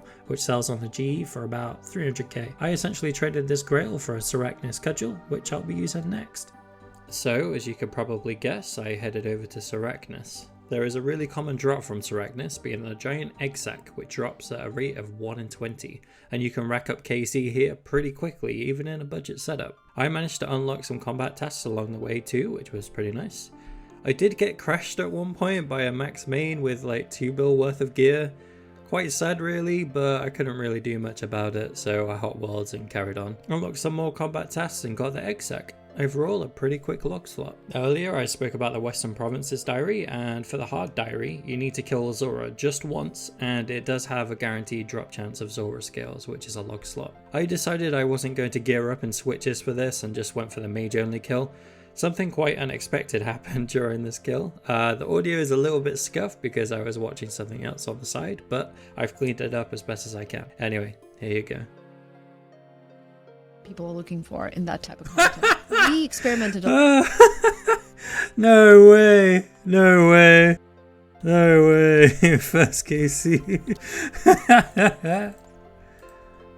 Oh man. Oh man. 3.6 mil as well. That's going to help out quite a bit. I mean, trying to make money in the mid game like this is quite hard to do, so that's a nice little spike in cash actually. After Zora and the quick birdhouse run, I went over to Barrows. I'm not going for any Barrows piece in particular. Instead, what I'm trying to do is get my reward potential to 100%, which essentially gives me the bolt rex in the reward chest, which again is another log slot. When I come back here to do Barrows properly, I'll have the Mauritania hard diary done, and I'll be trying to maximize the rune drops over the bolt rex, so this might be the only time I actively go for them. I then ventured out into the Revenant Caves. These guys have a 100% drop chance for Revenant Ether, and the bracelet is quite common as well to get. But do you know what else has a 100% drop chance in the wilderness? That's right, me. I took a small break from PVM because there are still so many more skilling slots up for grabs. I'm also missing quite a lot of the skilling outfits, so I decided to go over to the fishing trawler. This will give me the angler outfit. Now, normally the angler outfit isn't worth going for if you're just strictly talking about going for 99 fishing. It only saves around 300,000 experience, and you could have probably just earned more than that if you just stuck to fishing instead of doing this nightmare of a minigame. But the angler outfit isn't all about the XP boost that it gives. It's required for a master clue step. You need it to unlock minnow fishing, and I'm going to be storing it in the POH eventually too. Also, when it comes to Temperos, there is a hard combat diary task for finishing Temperos with an angler set equipped. Why that is a hard task, I have absolutely no idea. Not only that though, you can sort of upgrade the angler set at Temperos by turning it into the spirit angler set, which allows it to act as a rope when fighting Temperos. It actually took quite a while to get this angler outfit, and the public chat at times was probably worse than Wintertot, which is saying a lot. Though eventually I did manage to get the full set. One skill and set that doesn't take very long to get is the rogue's outfit, which I went for next. There's a plugin I enabled for this, which essentially just shows the route that you need to take. They also updated this a while ago so that instead of getting a rogue set piece, you can get a crate and just choose the piece that you want. To get the full set, it took me maybe just over an hour, and it's going to be really useful whenever I start to pickpocket Ardy Knights or even go for enhanced teleport seeds or blood shards in the future. I also decided to go for the lumberjack outfit, which you can get from the temple trekking minigame. This is also super quick. I think it took me less than an hour to get the full set here. You just choose the easiest option on route 1, then just keep resetting until you get the undead lumberjack instance. Then just kill the zombies until they give a lumberjack piece and teleport out, and rinse and repeat. I reckon they'll add the lumberjack outfit as some kind of reward for the forestry update coming out later this year as well. There are other skilling outfits I could go for, but I decided to stop there. The next two log slots are going to be coming from the Grubby chest. Even if you don't have the Seracnus pet, you can still get the transmog items for it. Grubby keys are around 34k each, and at least with the loot that I got, I basically would break even. So the transmog items I got here were the orange and the blue egg sac. Both are a 1 in 25 drop. On the last inventory where I got the blue egg sac, I decided I might as well open the last keys I brought and got a dupe, so that was cool. Okay, so these next 30 log slots actually took me over 140 hours to obtain. It kind of sucks that I've spent so long going for these log slots and I could really only show about 1 or 2 minutes of gameplay for it. I went to Trouble Brewing, and essentially there is a point boosting method for this. All I did was join a team, grab an inventory of water buckets, fill them up, and then dump them in the hopper upstairs. 1 bucket is 1 point, and the points are then spent on pirate outfits and banners. The points cap at 100 unless you decide to actually play the game and make rum. Hardly anyone does that though, so I would just AFK for the rest of the game, which would be about 15 minutes. Now, because I spent so long here, I actually optimized the bucket pouring. Yeah, I'm serious. So the first thing I'd recommend people do is download the Trouble Brewing plugin from the plugin hub. This just tracks how many buckets I poured into the hopper. I usually play in fixed mode, and for efficient buckets per hour, I needed to turn on resizable modern layout. Then I will position the hopper in this small area next to the inventory. This allowed me to 1-tick bucket pour. Sometimes people would stand in the way, so to be super efficient, I would pretend nobody existed and turned on the entity hider. If you end up doing Trouble Brewing yourself, there's something I need to quickly show you. Sometimes people on the other team would get so bored Discord waiting 15 minutes for the next game, so they'll just come over to your base and set various things on fire. So to deal with that, pour a bucket of water on the fire. Then to repair the water tap, you need the bamboo pipe. For the hopper upstairs, it's the lumber patches. If someone is burning the water tap and you don't have any water, then you can go to the middle and fill a bucket from the pond. If the bridge is burnt, you'll want a bridge section. And that's about it. If you end up wanting to do this yourself, then you'll want to join World 304. You can also do this 1v1 with an alt account on the other team, but that's up to you. Another small strategy that I could have done was to bank stand skill for about 5 to 10 minutes each game, then join midway through, but I needed the AFK time, so I didn't do that. If you're wondering how many reward tokens you need to complete the log, it's 39,500. I decided to hold all of mine and then just go for one big dopamine rush at the end, unlocking all the pieces all at once. It felt pretty good spamming the clan chat with collection log slots. If you don't want to put in the 140 or more hours it takes to complete the log, you can actually just do one game where you fill 100 buckets and then buy the 2 bottles of rum and the stuff, which is used to brew mature beers. That's 3 log slots in just one game. Not sure I'll be wearing any of these cosmetic items. I think the purple outfit looks alright, but I've never really been a fan of any of the banners in the game. Now, if you've watched this video and thought to yourself that you'd like to get into collection log hunting, I'd like to quickly promote the Log Hunters Discord. This isn't a paid sponsorship or anything like that, it's just these guys have been really supportive of my adventures so far. I'm usually in there chatting most days and forming plans for future episodes. They also have a spreadsheet that you can use that when filled out it will tell you what the quickest log slots are that you can obtain on your account, so I highly recommend joining and having a look. Now for a couple of updates I'm sure at least a few people are wanting to see. Here is the dopamine tab. The clue caskets are piling up quite nicely and the bird egg collection is coming along too. My Castle Wars tickets haven't gone up that much since I had to use my AFK time on trouble brewing instead. Also worth mentioning that I'll be going for another 1800 tickets to build the Castle Wars Armor 3 stand in the POH. So yeah. That's a lot of tickets. Hello, to put it simply, I'm going to complete old school RuneScape from scratch. I'm 5 episodes in now and I think it's time to skyrocket the progress even further. I'd like to make a ton of money so that I could buy a gear setup to take on my next huge goal, 2,000 Tombs of Amascut runs, just so I can wear this stupid cape and get a collection log slot. Now, I thought about some money makers I could do, and I thought that I'd go for 99 mining for 3 reasons. Number 1, it makes a ton of money if you do it correctly. 2, I need to max this account anyway, and it's another 99 checked off. And 3, I'll need a high mining level as well for TOA for the Aqua Puzzle room. The higher your mining level, the higher you hit on the obelisk, so it just made sense. Now, as a small reminder, in the last episode I already did a ton of mining for some collection log slots, grabbing myself a prospector set, mining gloves, celestial ring and more. In fact, I grabbed well over 100 log slots in that episode. I'm not going to name them all, but for one of the highlights, it had to be the 1kc Magic Fang for sure. No way, no way. Now, because I plan to complete everything in old school RuneScape, I can't just jump straight into the moneymaker. There are some other things to mop up first. Most people nowadays really only think of the collection log as completionist content, but there's more to it than that, at least for me. I'll talk about that more in a future episode, but for now I still need to unlock the upper level in the Motherlode mine and grab a second set of the prospector set, so I can have both the gilded version and the normal version. So that's exactly what I did whilst grabbing some levels along the way. Whilst editing this video, they updated the Motherlode mine so the ores respawn faster and there's more spots. Kind of bad timing for that to happen, but I'll for sure be taking advantage of that on new accounts or maybe even in leagues. After I had finished up in the Motherlode mine, I joined the lovely people from the Star Miners Discord and started accumulating more Stardust. I needed a total of 9,000 so that I could buy the last 3 star fragments which will recolor one of my prospector sets. Also, I don't know if you guys enjoy these sped up time lapses as much as I do, but there's just something so satisfying watching Sheep just smack that asteroid at 4,000% speed. Anyway, once that was done, I ventured over to this guy's star shop and bought the last remaining fragments, attached them to the prospector set, and now I have the Fashionscape, a very important part of RuneScape if I do say so myself. The next mining goal to finish off before the moneymaker was to grab the Broken Dragon Pickaxe, which is its own unique log slot from the Volcanic Mine. This one was added just after I finished the log in the last video. To get it, you need to buy all packs from the reward shop, which cost 4,000 points each, and the pickaxe is a 1 in 100 chance. I figured I would do a mix of solo point boosting and actually playing the minigame properly in a team. There is a Discord for this, but I just rather learn it with friends. It was quite a fun experience trying to play this blind, so I'll play some of those clips. My only problem is I've not got any food. I'm on 37 HP. Better cross your fingers. And I'm on 17 HP, so see you later.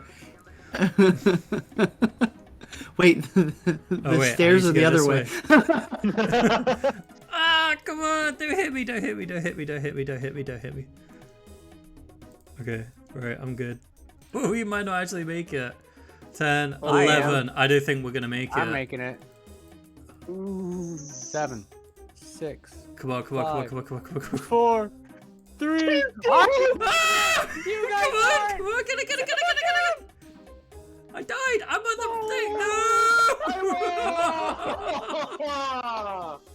Dude, I said on the last fucking No! Oh my god. Oh, I've got no food.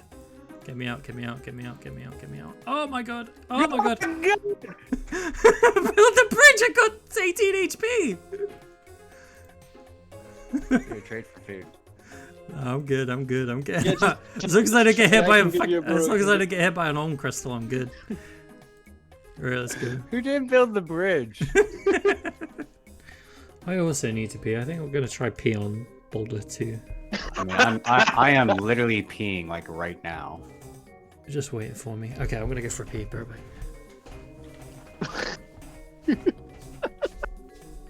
Hey, let's see if he dies.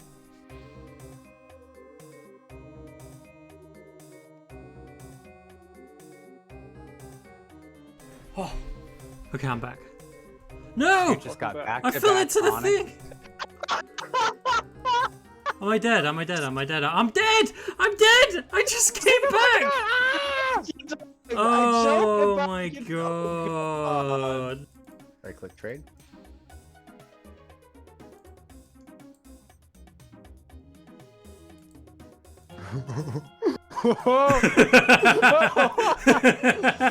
Oh, it's got a 9.6k. Oh, that's a good one. One thing I didn't mention about Volcanic Mine is that if you play it with a team, the XP can actually get to 85 to 90k per hour at level 99, which is really quite good considering you aren't breaking your wrist with all the tick manipulation stuff. After opening a whole bunch of ore packs, I did actually manage to get the Broken Dragon pickaxe. 10 more ore packs. Come on, gimme. Yes! Oh, I got it. I got it. Oh, I'm free. I'm free. I'm free. Okay, do I get another one though? Nope. Oh, I can go gem mining now. Hell yeah.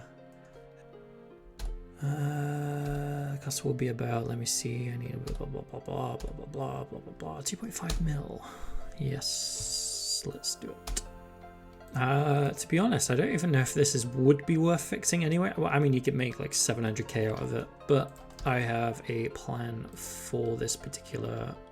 I've just teleported to the wrong place. Okay, so this pickaxe is gonna go in the Akka room because you can store a pickaxe in here. Now I could just sell it, but honestly, I'm probably gonna need a pickaxe inside TOA and outside TOA. So I'm just going to store this one in here and it will forever be in here. And every time I grab my pickaxe from here, I'm going to remember the awful grind that I had to do to get here. There we go. Brilliant. Let's leave. So, as my previous self just mentioned, I wanted to try out gem mining next. Now, this was actually going to be my original plan to get 99 mining as well as make some cash along the way because it also has the highest chance to get the rock golem pet, which was my first ever pet in RuneScape, and this is the place where I got it. The XP rates you can get here are also kind of insane. If you do it properly, you can get around 115k mining XP per hour and still make a ton of cash. Now, I tried this method out, but for my first attempt, I was really struggling at this. I thought it was a skill issue, but it actually turned out to be my dementia kicking in, as I had completely forgot to wear a charged glory, and the charged glory essentially triples the success rate of mining these. Once I remembered that, I tried it out properly. I was getting some decent XP rates and banking quite a lot of pricey gems, however these tick manipulation methods are just too much for me. I can really only do this for about 1 to 2 hours before my hand starts cramping up or I just get too bored. So this is where, in my opinion, the best mining method comes in. I'm going to be camping the blast mine on Zaya. I did this originally to 99 mining on my main account and it hits all of the criteria for me. It's not too click intensive, it's got a decent XP per hour rate of around 80k an hour, and you can make roughly 800k per hour at level 99. You also get quite a bit of passive fire making XP, which is an added bonus. The idea is you mine out a small cavity and place some dynamite in it, light the dynamite and then collect the blasted ore that dropped to the ground. There's a few different spots you could do this in, but this one is my favourite. You can see by the tile markers what order I blow these up in. Once they've all been blown up by the dynamite, I'll grab all of the blasted ore and deposit it. You might notice that the XP per hour whilst doing this is around 6k per hour or so, but this works a bit like Motherlode Mine where the ores stack up in the bag. And once you collect the ores, you get a gigantic XP drop. Now, if you've been enjoying the completionist series so far, a like on this video would be very much appreciated and it helps bring in new viewers. I am in this for the long run, and in fact, I've reduced my hours at work so that I can get some more videos out for you guys. I'm working on some big plans and I can't wait to show you them. As you can see, each time I claim the ores, I'm getting around 160 to 180k XP drops at a time.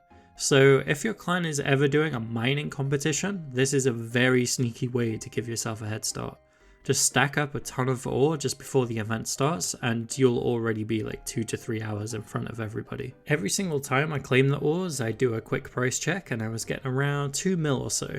Also, whilst I was going for 99 mining, I was doing a ton of birdhouse runs, and so I would sell off the bird nest for more dynamite. I was getting so many clues from this entire process as well, and I'll show you how many caskets I've got stacked up in a bit. But yeah, as you can see, the XP drops just keep flying in and I'm just printing money at this point. It's not going to be enough to buy the gear set that I'd like for TOA, so I'll be doing another money maker in the next video.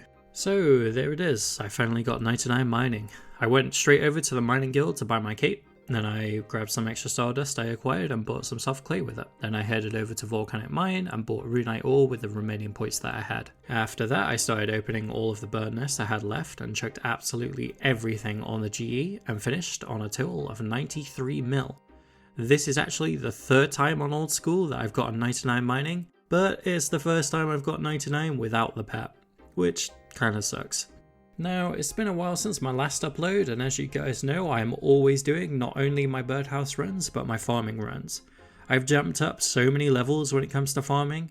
I've been planting mainly maples, papayas, hespori, and mahoganies. Also, because I've shot up so many levels, I'm actually able to plant redwood trees now, which is really nice. I think farming is certainly going to be one of the first few 200 mils that I get on the account. Now let's have a quick peek at the dopamine tab that I have going. You'll see that the casket stacks are growing quite nicely now, the bird egg stacks are getting there, and I now have well over 4,000 Castle Wars tickets. I honestly cannot wait to spend these tickets. It's going to be insane and I'll actually be able to do some AFK skilling instead. It's going to be so nice. Also, whilst recording this video, it was the 10th anniversary of Old School RuneScape. There was a quick event that unlocked me a ton of rewards from the previous years, which was pretty nice. I can't believe it's been 10 years already. I remember playing Old School the day it came out like it was yesterday. I know we all like to poke fun at Jagex for all of their mistakes over the years, but I really love this game and I'm excited for what's to come personally. I've quit my Max Inferno account to start from complete scratch as a level 3. I'm 6 episodes in now and my next goal is to complete 2,000 Tombs of a Massacre, which will not only earn me a lot of money but also give me one of the rare escapes in the game to add to my collection log. Although to do that I'm going to need a decent set of gear. I've gave myself a deadline of just 2 more weeks to earn as much money as possible. Once that time is up, I'm forcing myself into the pyramid regardless of what I have. Lucky for me though, my RNG has been crazy. So whilst you're watching the video and thinking it can't get any better, it certainly does. Very quickly, let's talk about the last episode. I obtained a cash stack of roughly 90 mil from 99 mining and grabbed the broken dragon pickaxe from Volcanic Mine and had it repaired. This was the 3rd time I've got 99 mining in Old School, although unfortunately this time I didn't get the pet. Not to worry though, because I decided that I grabbed the mole pet instead. The last time I was here on my main account I went to almost 6,000 KC trying to get the pet whilst on a Twisted Bow rebuild. Though you don't need a 1 bill GP bow for this, even as a med level you can just bring a cheap Daruk set and still make close to 1 mil an hour easily with the pet drop as a bonus. The only requirement for this boss has to be the Falador Hard Diary, because without the shield that you get from this, you aren't able to have the big flashing arrow on your minimap telling you where the mole is. If you really wanted to, you could come down here without the mole tracker, but it's going to be absolutely miserable. So that's what I did, completed the diary and put the XP lamp into rune crafting. So this time round, I'm going to be spending that cash stack I got from mining on a fang, and as much strength bonus as possible, which included a torture, ferocious gloves, and a basilisk jaw to upgrade the native's knot. I did originally go with tassets, but these are only a +1 strength bonus over the obsidian legs, and the face guard is a +3 over the native's knot. I'm doing this grind with protect from melee on, so I don't really care about the defense bonuses from the tassets. Whilst you see the KC go up rapidly by the hundreds, you're going to see the inventory setup change a few times. Originally I was going to be cheat with super attack and strength pots, but switched those to divine super combats eventually. I also didn't bring my cannon for the first portion of the KC, I was testing out how it was without one for a while, though I did end up bringing it with me later on. I really do recommend bringing the cannon here because it speeds up the first part of the fight. The mole won't dig until around half health, so it's some nice DPS increase at the start of the fight. And also the cannon just shows that the ward is taken as well. Also, I can't believe I forgot this, but with the introduction of making friends with my arm, there are fire pits in a few different locations, and Giant Mole's Cave is one of them. So I lit it, and that frees up one of the inventory spots for another stamina or a prayer pot. So if you have a fang and some decent strength gear and want to make some money, I can't recommend this boss enough. It's so chill, it's great money, and the fang is great here because it's just so accurate. There were quite a lot of times when I was able to just take the boss down without it even digging as well. And the special attack is really nice for finishing off the fight too and stops you having to run around the cave so much. Anyway, I think you get the idea. The giant mole is good. As you can see by the KC here, I'm reaching around 1400 KC, which is almost half the drop rate of the pet. This is now where my busted RNG starts to kick in, and as I said at the beginning, it's only going to get better. Oh! I got it! I got it! I got it! I got it! Oh, yeah. Wow. That came out of nowhere. I was...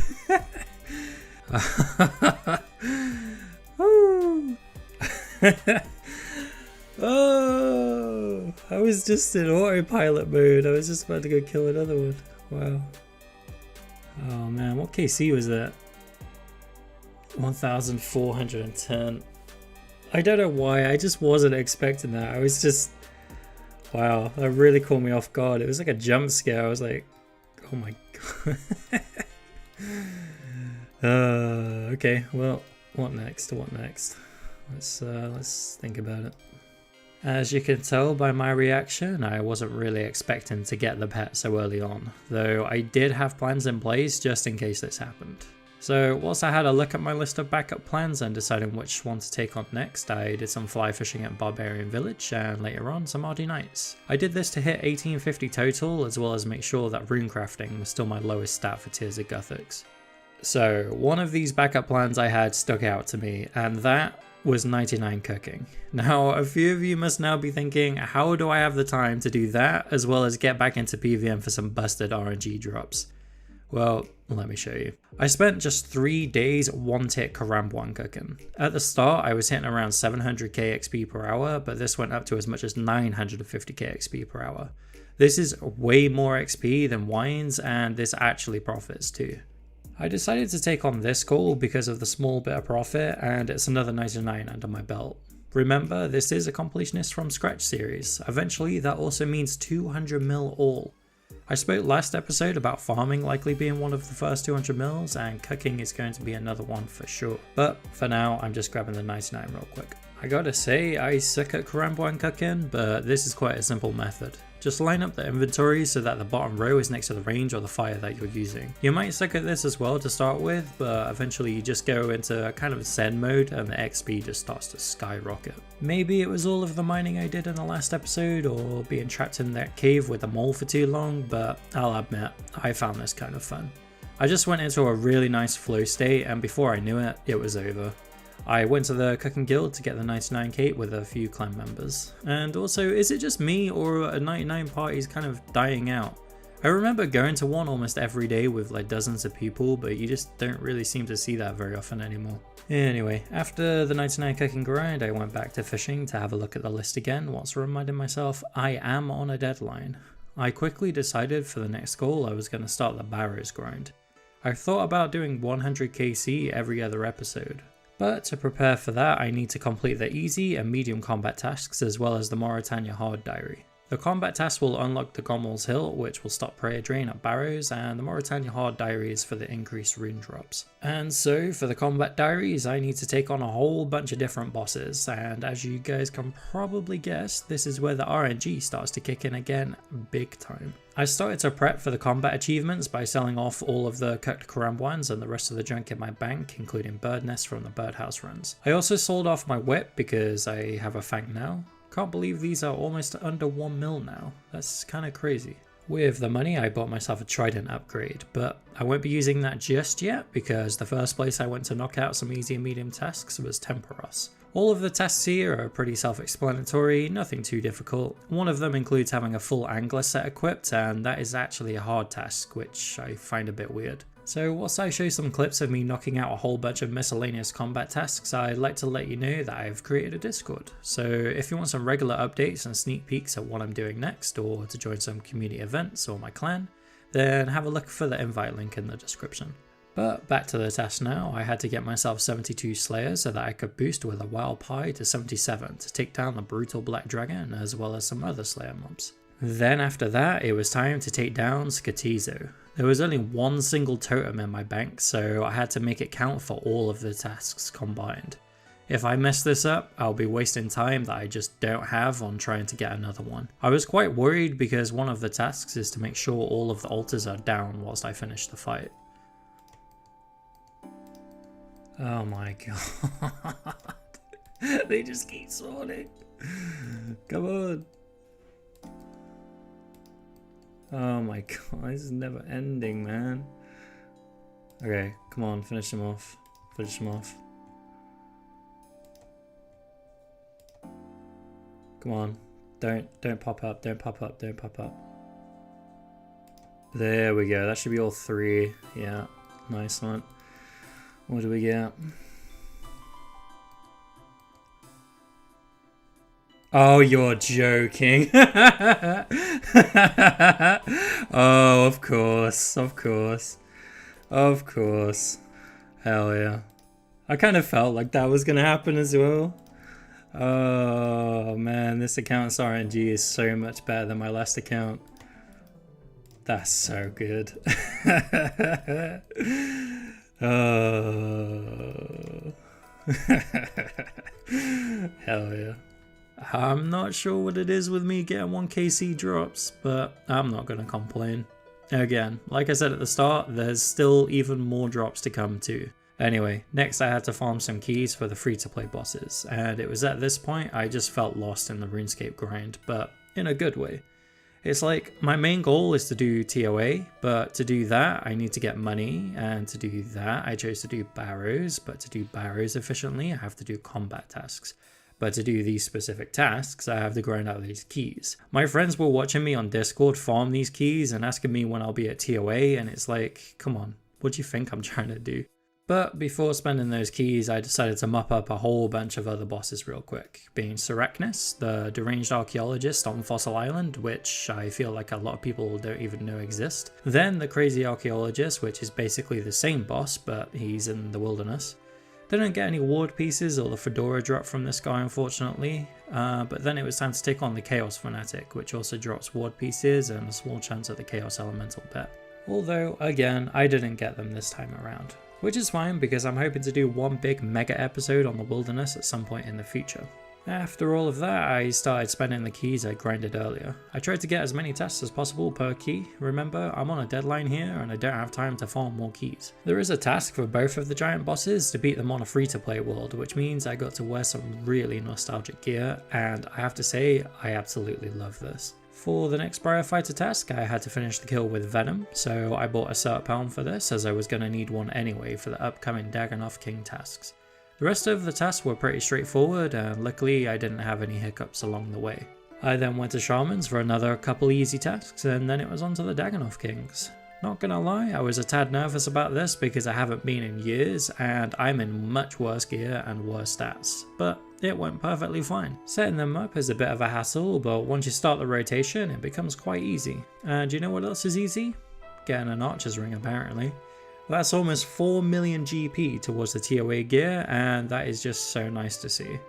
The rest of the trip was pretty uneventful outside of the combat tasks that I cleaned up. I had another clear out and sold off all of the loot that I had acquired. I also sold off the Serp Helm as it wasn't going to be of much use to me anymore. I don't really like buying and reselling gear, but it has to be done for the deadline. At this point, I'd finished off all of the combat tasks outside of Barrows, so I finished the Mauritania Hard Diary for the increased rewards that you get. I spent the lamp on, you guessed it, rune crafting.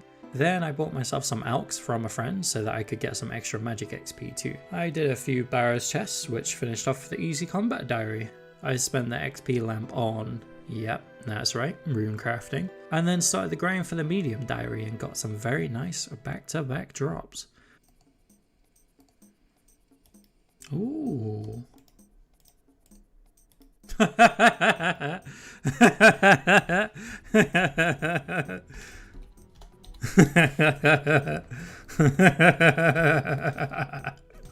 dear, it never ends. Never ends.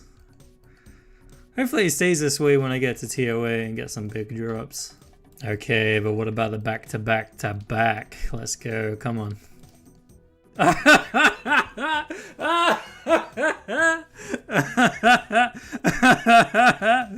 Oh my god.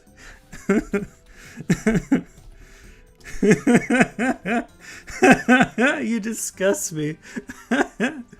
Oh, just like that. Hot combat task. Classic, missing the level, but I just got level 90 strength and 110 combat.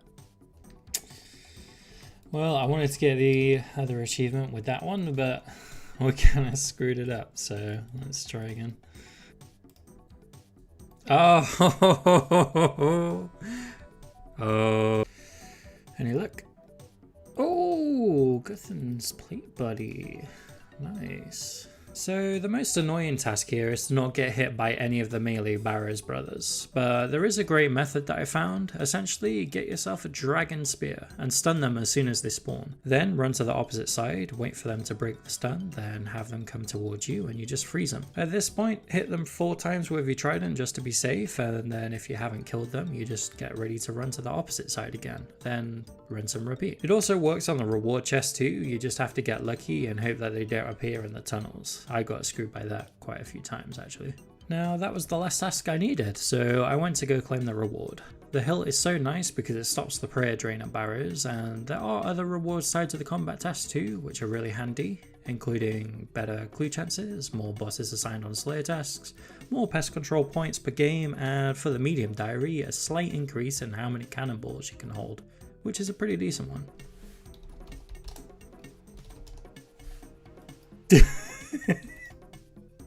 Ooh. Don't I have that one already as well? I'm pretty sure. How am I still getting dupes? That's crazy. Let's have a look. Okay, I've had 4 items and 2 dupes. Nice. Okay, well, it's money, so. Oh, I got an elite clue. Oh, Ferrex Flail. Nice. Okay, chest 100. Nothing. But we do get 145 million cooking XP. Hell yeah.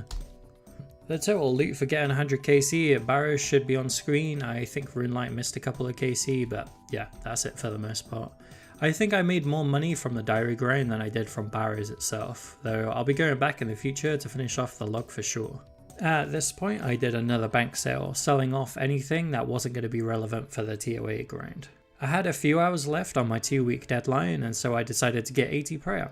Now, I don't know if this has been mentioned much, but if you have breath unlocked, I highly recommend setting your spawn there. It's really close to the bank, but you also have a small chance of spotting crystal implings, and I managed to collect quite a few of them. Now, there were some really funny PKs out here, but one stuck out, and I've been requested by some friends to keep this clip in the video. I hate my stupid laugh so much, but here you go. How many times can I? How many times can I? Come on, you can do it, dude. You can do it. You can do it. You can do it. You can do it. You can do it.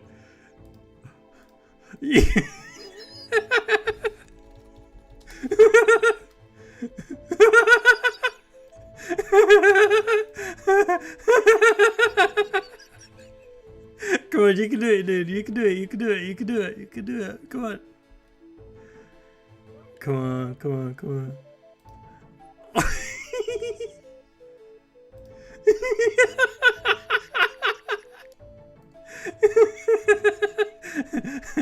Come on. Come on. You're just gonna hit that 12. You're just gonna hit that 12. Come on. The poison's gonna.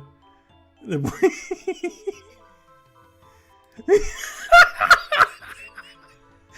I reached 1 health, he got me. Oh, GG. So not long after that, I got my 80 prayer. I was thinking of going for 85 prayer, but dragon bones are just so expensive at the moment. Back at the GE, I had to think about the gear I wanted to get and talk to some friends about it. I decided on getting myself a light bearer and an anguish. I also bought myself rigor and augury.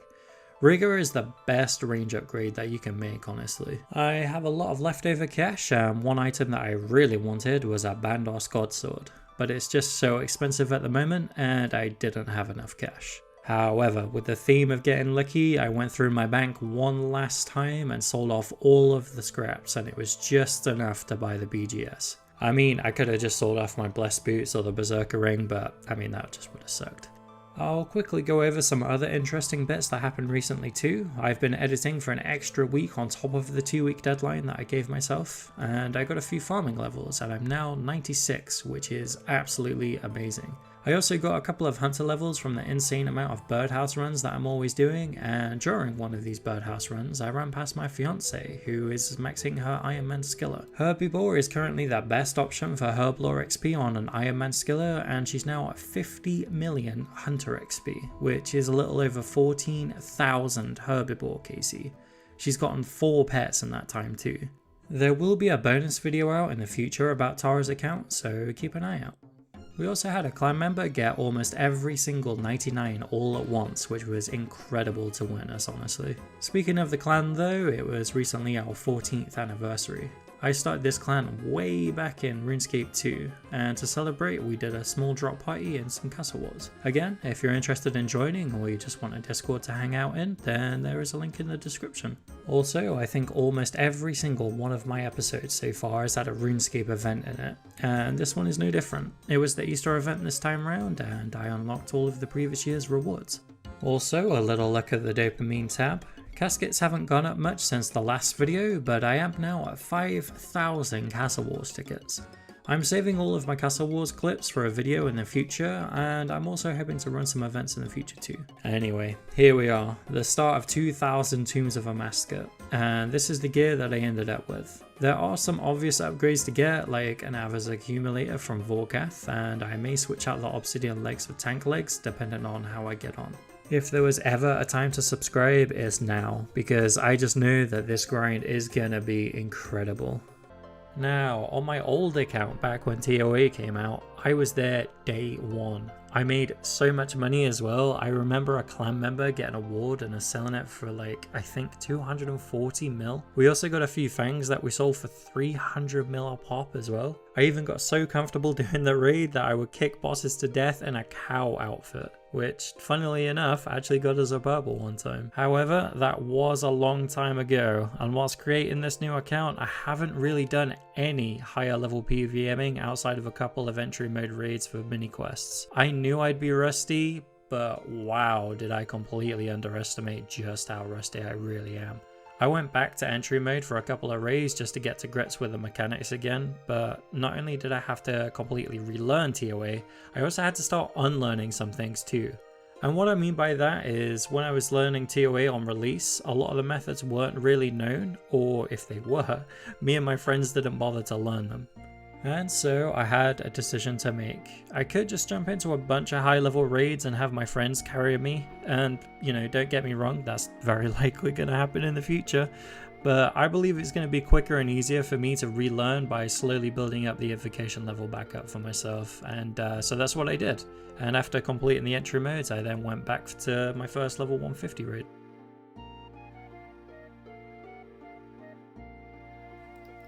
Oh, thank God. Oh, thank God. That was rough. That was so rough, and I'm so rusty. So rusty, but wow. White light, obviously. I don't deserve a purple on that one, so 429k. At least the common light's treating me well. Wow. I don't know what just happened. Whoa! Oh, I'm not finished.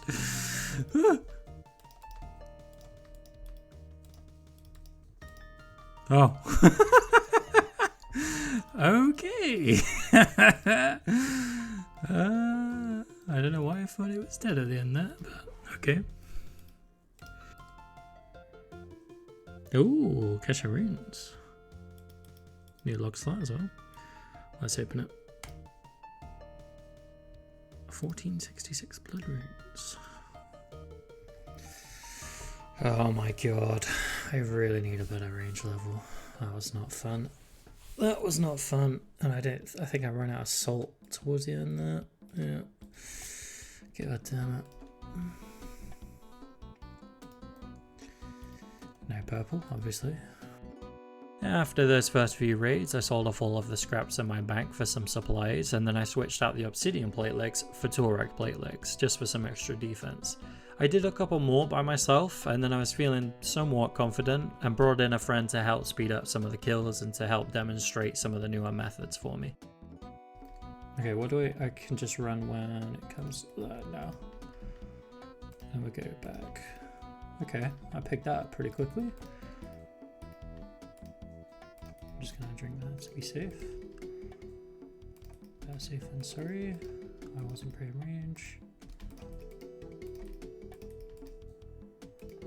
Okay, Nice. That is a bit more intense than Akka Carefree. Trying to switch between them. It is, yes. Let's have a look at that money. Yeah. This is Thread. way more loot than... Hey, I got the thread. Nice. Hell yeah. This is way more loot than I got in my last 340. Oh, I've been getting great loot in these 150s, let me tell you. There we go, right there it is. Okay, so do that. And then I need the needle. Fun fact, you can get a needle in that sack of green. Yep. Augment your rune pouch. Hell yeah. Gimme. That's one inventory slot back. Hell yeah. Wait, Well, hold on. Gotta get these. I points picked up. already moved. There Oh. we go.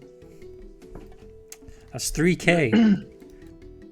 We will get you a drop and Please. you will actually Please. use the drop. Please. Wait, are you killing that? No, we're killing the one where the butterfly is running. Okay. So you don't necessarily go for a certain one anymore. Exactly. You just kind of do whatever the butterfly is doing. Exactly. I kind of got screwed at the end there. Hardcore Raiders, what is that? Nobody died. Oh, Okay, please give me the promised RNG now. yeah. Nope. No promised RNG. No. Oh, elite clue. That's not bad. Oh, sweet. Nice. Didn't use any ambrosia dose. Still got Awesome. silk. I didn't use any brews that entire time. Well, I used the warden brews at the end, but Good luck. Oh. oh, I have the corruptor. Gimme the worst one, but Nice. 1 out of 3. Loot is loot. It boosts the chances to get the other ones as well, right? Yes, it does. Damn, I would love to put more invocations on. I know. I think after dinner I'm gonna try some solos and just maybe I'm gonna try 175 next, and then I'll go to 200. Yeah, I think you got it down. You got into the thing already. Yeah, you'll be able to do a 200, I believe. Plus, I wasn't using Fang before on this part. I was using crossbow, and it was so slow. Yeah. I think Fang is much better here for me at the moment. 99k. Snapdragons, and Renar seeds. Nice. On a diet blowing Yeah. mud. That was it. Yeah. And then after that, it was the 3 Baba ones to get to 200. Now it's time for 175. And the level 175 solo went fine. There were some mistakes here and there, but I was starting to get back into the groove at this point, which, you know, I was really happy about. I did it. Hell yeah. I still had 2 Umbrella Nice. doses left too. Awesome. And I got a PB. Hell yeah. Okay, what do I get? Wow. How much did you get How from much? your expert, Tim? Not even 300k. I got 531k. Fuck you. Wonder how much mining XP I'm gonna have at the end of the 2000 raids. I might get like a solid like probably 300k probably experience. calculate that. Zebek is being nice. Oh, he's not anymore. There we go. Nice. I kind of screwed Easy. up a bit there, but still no deaths. All good. Yes! Oh, we Oh, got a it's purple. yours. It's my purple. It's yours! It's my It's purple. what the Oh fuck? my How god. is it yours? Oh my god, I got a purple already. Oh, fuck. Oh man. Okay. Come and have a look at the scoreboard. Oh, God. The leech. The leech. Right. This is probably a ring, but let's find Please out. don't be a ring. Please don't be a ring. Please don't be a ring. Please. Okay. Ooh. Ooh. Oh! Ooh. Mask. Okay. Okay. That's Okay. 40 mil. Okay, take it. It's not a ring. It's not a ring. It's like 40 hardcore deaths. Not with my gear, dude. That's like 100 hardcore deaths. Oh yeah. Nice. 7 Okay, mil. where's my split? 7 mil split. Yeah. Wow. Nice. Oh, that feels good. That feels good. I was struggling. I was like, I might not be able to buy supplies. I might not be able to do this. Now it's like, hell yeah. I could just buy a bunch of brews and everything else I need. Once I got that first purple, I was feeling pretty confident. I bought a bunch of supplies and tried out a 200 invocation solo raid next, and again, it went pretty well. Wow, nice. Didn't use any ambrosia on that last warden, but I did on the first one, which, yeah. Oh, back to back. But the solo? Nope. 635k. Hell yeah. Oh, 91 hit points. I'll tell you what though, you're gonna get really good at movement with all the fanging you're doing in this phase. There you go. Hell yeah. Novice Tomb Looter. Let's go. What's that? What's that It's maybe 20 KC? I'm not sure. for? Rage? Ah. Oh Seriously? my god. We take it. We take these. Let's go. And 300k. Actually, honestly, that's insane, dude. I swear you just got the other one. Yep. I only need Honestly, the blue we'll one take now. it. We'll take it. Oh no, no excuse. I'll see you in the 400s. There we go. I've never used it. I've never used it, so.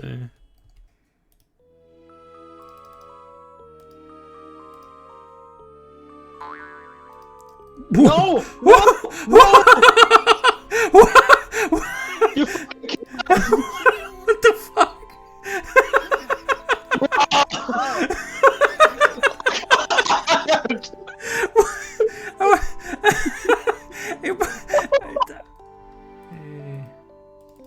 unfortunately, we will never get a shadow on this one. We will never, on any, get a shadow. Never, ever. No shadows, no No purples. shadows, no shadows, no purples.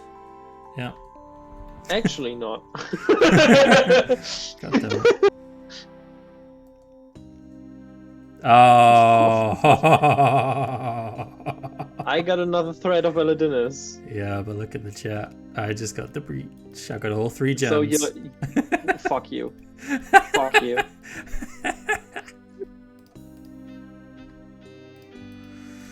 Hell yeah. Tomb Looter. Oh, that must be 25 KC. Well, I got your soul runes for you. Awesome. You got less damage than I did. Yeah, that's pretty good happened here? damage taken. Hell yeah. So, Deadly Prayers, Yeah, Aerial Assault, and Yeah. Feeling Special, 250. yeah. So faster memory plus more orbs when moved about. Kefri hits in a 3x3. And Yeah. Deadly Prayers, make sure you get your prayer switches right. So the 200s were going quite well. I was making a few mistakes like what happened at Sebek, but fortunately nothing fatal. And as you can see, I decided to try bumping up the invocation level to 250. This is ugly. Okay, well, okay. I still had 3-4 rows. Not too bad. Not too bad. And a purple, obviously. Hey, not too bad. Let's have a look inside the cache.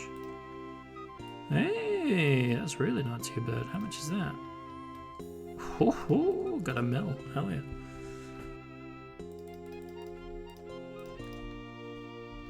Set. As if I got that. I misclicked that hard. I turned preserve on.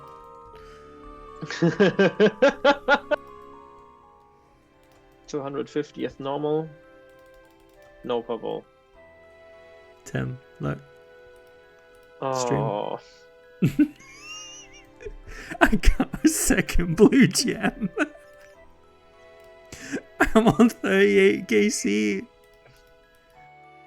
When I was in my solo raids, I like to try and practice by taking 0 damage in certain rooms, and one of them being the phase 4 Warden. There's a lot to try and dodge in this phase, as well as prayer switch in for each of Zebak's attacks. Also, because I believe Fang is my best weapon here, at least for now, I have to stick to the first row, which makes things slightly harder.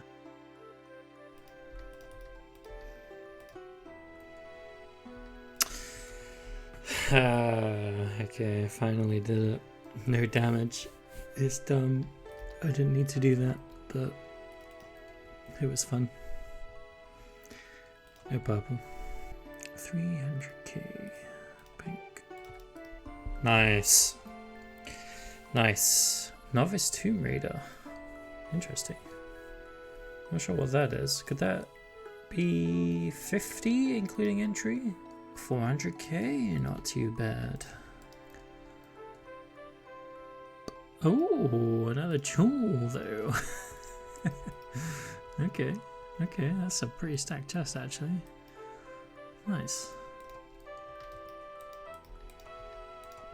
Woohoo! Okay, purple. Oh my god, it's a purple. Oh, I did that as a joke, but it's actually a purple. I did that as a joke. Oh wow. Just go, let's get that staff. Let's go. Get that shadow. You've been needing it for a while. It's due, it's due, it's due. A fang. Okay, well, you know. Thank you. Oh. Woohoo! Yay! Money.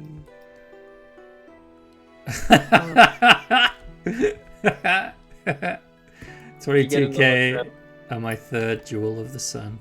Wow. Anything.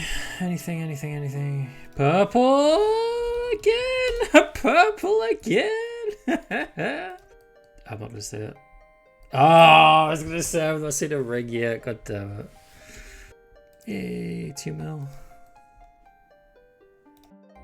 Okay, so I wish I could show more purples and highlights, though I did go on quite the dry streak. There are some more clips coming on the grinds that I've recently done outside of raids, including 299s, and I'll show those in a moment. But I'd like to say that I did bump up the invocation level to 275 throughout these loots that you see on screen. I'm going to be doing experts very soon, which should mean that I see more purples coming in.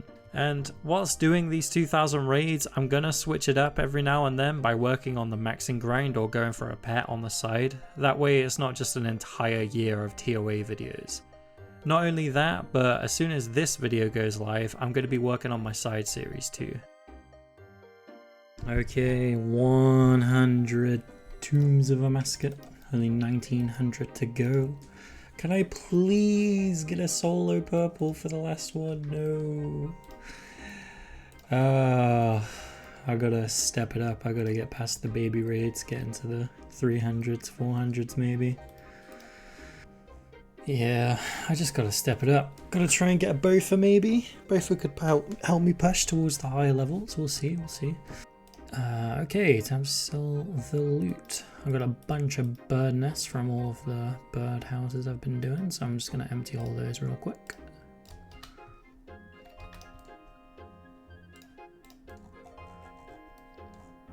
Okay, good time to disconnect. Okay, maybe not. Okay, I'm back. I don't know what happened, but I'm so glad that just happened now and not a warden, because that actually would have been horrific. Let's open the bird nests. Okay, all the bird nests are open. Let's get selling.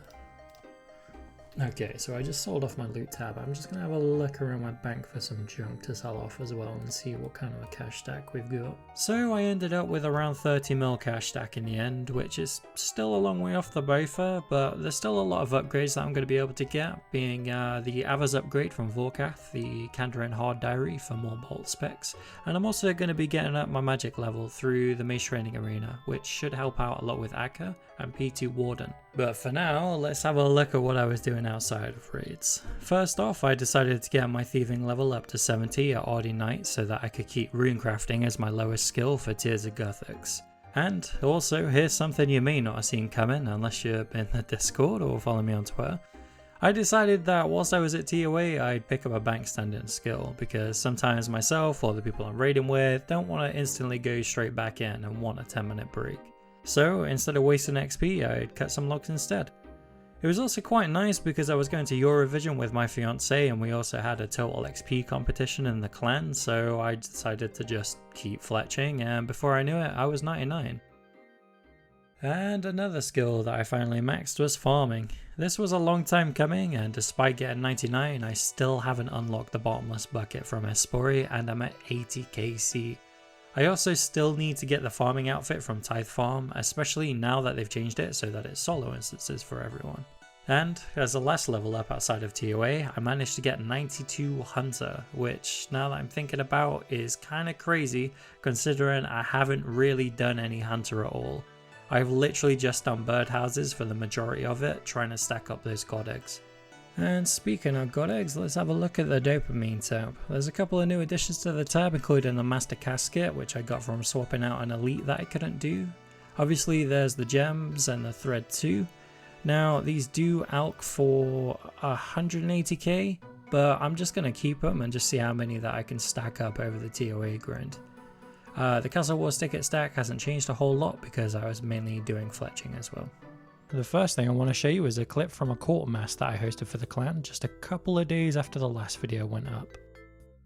Okay, that has to be a kill for me. Has to be. Oh my god! Okay, it happened! Whoa, no kidding. It happened! Yay! Woo! It's always Liam, man. It's always Liam. How much damage did you do, Liam? I did 186. 200. Yoink, yoink, yoink, yoink. Oh, it's so close. Okay, come to everyone to the clan hall. So yeah, we managed to get an arcane sigil, which is always nice to see. We like to run these every other month, and whilst that was the first drop I've seen on this account, we have previously gotten another arcane sigil and an Elysian, which was incredible to witness. We always do splits on these as well, so I collected all of the money from everyone selling their drops, worked out all the splits and gave everyone roughly 7.5 mil each. And that's not bad for an hour's work, I must say. Probably took me longer to make sure I was trading everyone correctly, if I'm honest. I'm sorry, but I scammed you all for 7k. What? dare you? Reported. Rune Watch. No, absolutely unacceptable. Oh yeah. Put it in the coffer. I'm not putting it in the coffer, I'm keeping it. Okay, so let's have a look at the upgrades I'm planning to do. I need to get my magic level up a bit, so I'm going to start off with green logging the entire mage training arena. I find myself splashing quite a lot on Akka and the crocs in the Zebak puzzle room, and that just always sucks. Plus, one of the rewards is bonus to peaches, which is going to be really helpful for some future grinds, and it's a requirement for the Lumbridge Hard Diary. The only problem is, this place absolutely sucks, and it's just not very enjoyable. I mean, the enchantment room and the alch room are alright I suppose, but if you're thinking of completing this log for yourself, then you're likely going to be trapped down here for 40 hours. But yeah, as I say, I'm here to train up my magic, and I gained a little over 2 million XP, with most of that coming from the alch room. If you're not an Iron Man and you don't really care about the log slots, then I think the only reason you want to be here is for those bones to peaches. But if you are an Iron Man or you want the log slots, unlock the bones to peaches first anyway, because it's going to help out a lot with the graveyard room. I wish I had more to say about MTA because I spent so long here, but there's just nothing interesting to show other than grabbing all of the collection log slots.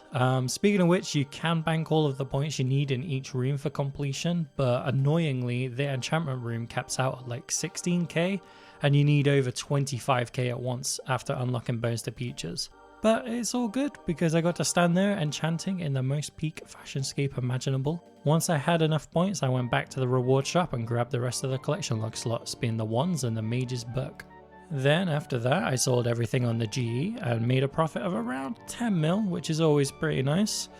Though I'm going to need to rebuy the entire set again in the future when I want to fill up my playground house containers. Alright, next up for the upgrade was turning my Ava's accumulator into the assembler. It's got double the ranged attack bonus, a couple of ranged strength bonuses, slightly better at picking up ammo, and a little better defense. You have to get the Vorkath head drop for this, which is guaranteed at 50 kill count. However, I did manage to get lucky and was able to get it at 18 kill count. I was thinking of camping Vorkath in the future to fund some more gear at TOA, but I've got a different plan now and I'm going to explain that a bit at the end of the video.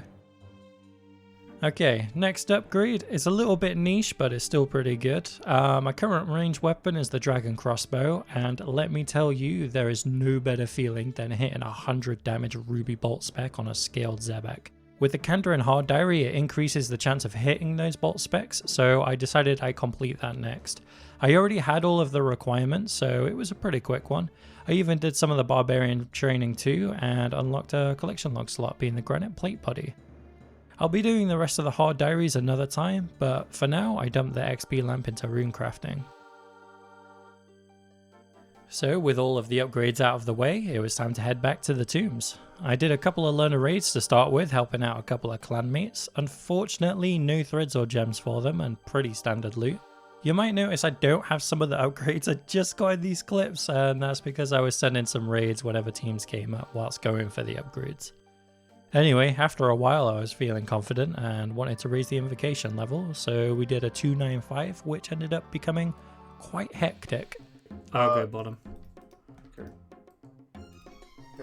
Dead. Oh! Well, What the hell? Was that two of you? What just happened? what the fuck Gavin? am I doing? Oh my Okay. god, we got a Goodbye, swimmer. boys. Oh no. You didn't even make it that far, homie. Nice. Oh no! Oh, That was no! Okay, so No, let me it's get this alright. right. I've brought you guys in to carry me, and I am the only guy deathless right now. Brilliant. Yep. Woohoo! If we actually got a purple on that, if we got a purple on that, that would be amazing. That would be so nice. Oh. Oh wow, we got a purple. Why is everybody sad? Yeah, so whilst I didn't die in that raid, I can't say the same for the upcoming ones. I've cut out a lot of the team deaths and my own. If you've watched any of my videos, you'll know I don't really like to add too much filler, so I'll only put the funny ones in. Otherwise, I mean, let's be honest, we're going to be here all day. Anyway, after a few more raids between 250 and 290, I decided it was probably time for the first expert.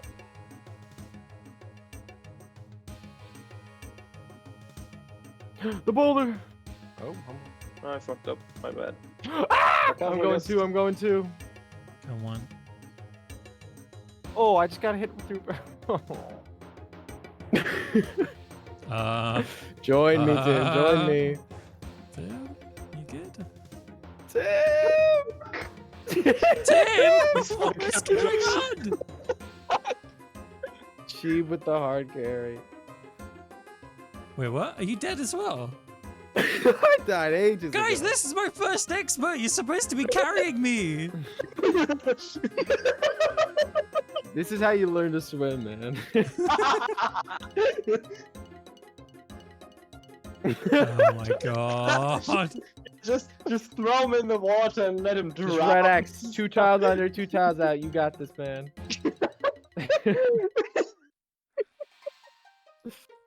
Do you know how brewed down I am right now?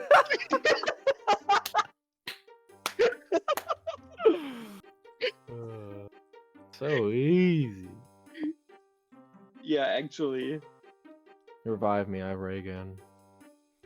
Revive me again.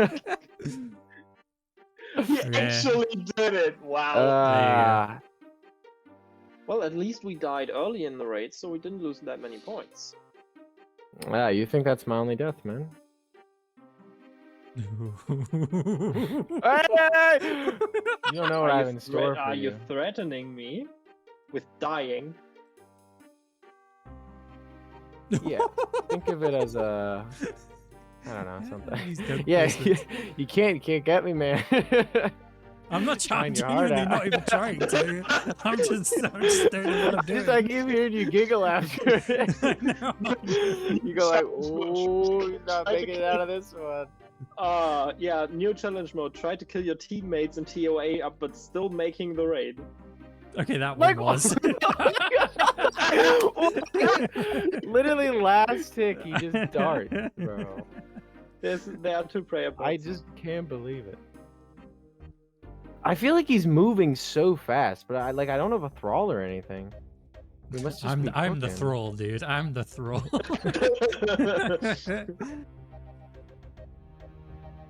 There we go. Easy. Let's go. Ooh.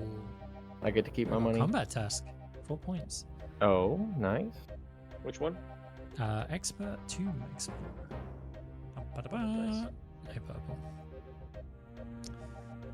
You know, doing these raids are just so much more fun when you're not taking them very seriously and can have a good time. It makes the grind just so much more laid back, in my opinion. I mean, the drops are nice, don't get me wrong, but it's the funny moments for me that are more memorable. Now, on screen, you're going to see me open all of the incredible standard loots from more experts that we ran. I think the lowest I got was something like 29k. Luckily not seen a fossilized dung yet though, so there's that I suppose. Also, another thing I want to mention is that every so often you're going to see me get an elite clue. Now, the most optimal, mega efficient thing to do when I get one of these would be to abandon my team for 20 minutes whilst I complete it. But in reality, I'm not going to do that. I'll normally just complete them when people are offline. After those experts, I decided it was time to attempt a level 350 invocation raid. If you manage to beat a level 350 or higher raid without any team deaths, then you're guaranteed a new collection log slot, being the Missouri crafting kit, which is a nice recolor for the Avers assembler I just unlocked, and it'll match nicely in the future when I manage to get full Missouri. Don't need to immersion, but I'm playing it safe. Shadow do thing. Okay. Awesome. Oh, hell yeah. I think you just got your Missouri kit. I also just got a master combat task, something You guys I'm an don't expert remember when I myself. died in the room? Good luck. Good luck. No purple, but guaranteed clock slot with this one. Let's go! Good job. Gimme! Yes, Missouri crafting kit. Nice. Hell yeah. Nice. 60k. These experts are terrible for GP. I am 3 or 4k damage behind though, just because no shadow, no Yeah. T-bow, no nothing. That's ECB. Trident, Fang, and Blowpipe. Yay! Missouri Assembler. How does it feel? Not any different. Oh. It looks pretty cool. It looks pretty cool. After that, I decided to run some more experts with some clan members. One of them at this point was around 70 experts dry without even seeing a single purple. At one point, he had to disappear for dinner or something, so I decided to run one with my friend Scoot instead. Any purples you've seen so far?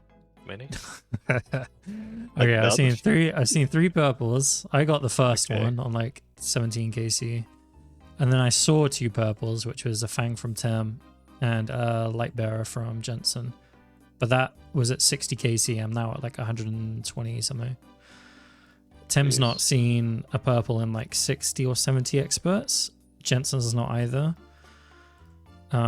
So it's just been mega dry, which is why I'm really keen to do raids at the moment, because it's got to pay out soon, right? So Surely. wow, I think I Nice, only took 1 or great, 2 hits great. there. No ambrosia doses again. Nice. Oh, come on. End it for me, Scoot. Oh! Oh, we catch it! Oh, I'm so There we sorry, go. Tim. I'm It's so yours sorry, too. Tim. It's yours. Please, Is it please mine? Screen share. It's Is it yours, yeah, mine? yeah. Please screen share. This is such a nice feeling. Come on, come on, come on. Please give me an upgrade. Please. Another mask. Okay. I mean, Hey, I'm not mad. I'm not mad. Worst piece, Yeah. worst piece. yeah, I've already got it. It's not even a collection log, but I Ugh. mean, it's Hey, money, It could have been so a ring. Could have We been a take money, ring. we need money out here. yeah, definitely. I got loans to pay back. So yeah, another purple snipe to my name. I'm really happy about that. But unfortunately, like I said, it wasn't a collection log slot, but I'm not too worried about the log slots really. I mean, when I'm finished with the 2000 raids, I should have at least seen all of the drops, right? So with that in mind, it's one of the better ones to get right now. We did send the back-to-back. I mean, it's an unwritten rule in RuneScape, isn't it? You have to, but unfortunately, it wasn't meant to be this time. I do hope that once I get to the higher level experts, I'll start to see the back-to-backs. However, in that chest, I did get 2 caches of runes, a thread, and some runoff seeds for a total of 740k, which is pretty decent, I'd say. We kept sending the expert raids, hoping to break the purple dry streak for our friend, but unfortunately, all we saw was white light after white light, so we decided to take a short break. Are you gonna feel worse, like you going drier, or like getting like a light bearer or something? I To be think getting a real, light If, bearer. when I get a light bearer, I will just rage log out. Yeah. You'd At probably this extend the dry point- streak a little longer. It gets like a bit better than end it right now with a light bearer. Yeah. Fuck the light bearer. If I get a light bearer, I take it, trade it to someone else, and log out. I just trade some random person. Here you go. After that incredibly motivated conversation, we went back to it, building the dry streak even more for him. Once I got to 25 experts myself, I managed to snag another combat task, being an expert tomb looter. I think for the other combat tasks in TOA, I'm going to wait until I have much better gear. I'm not exactly in a rush to complete them, I'll be honest. Grats on HP up. Oh, 94 HP. Nice. I had no idea. I'm glad that didn't stop me in the waves as I was running by. That would have killed me.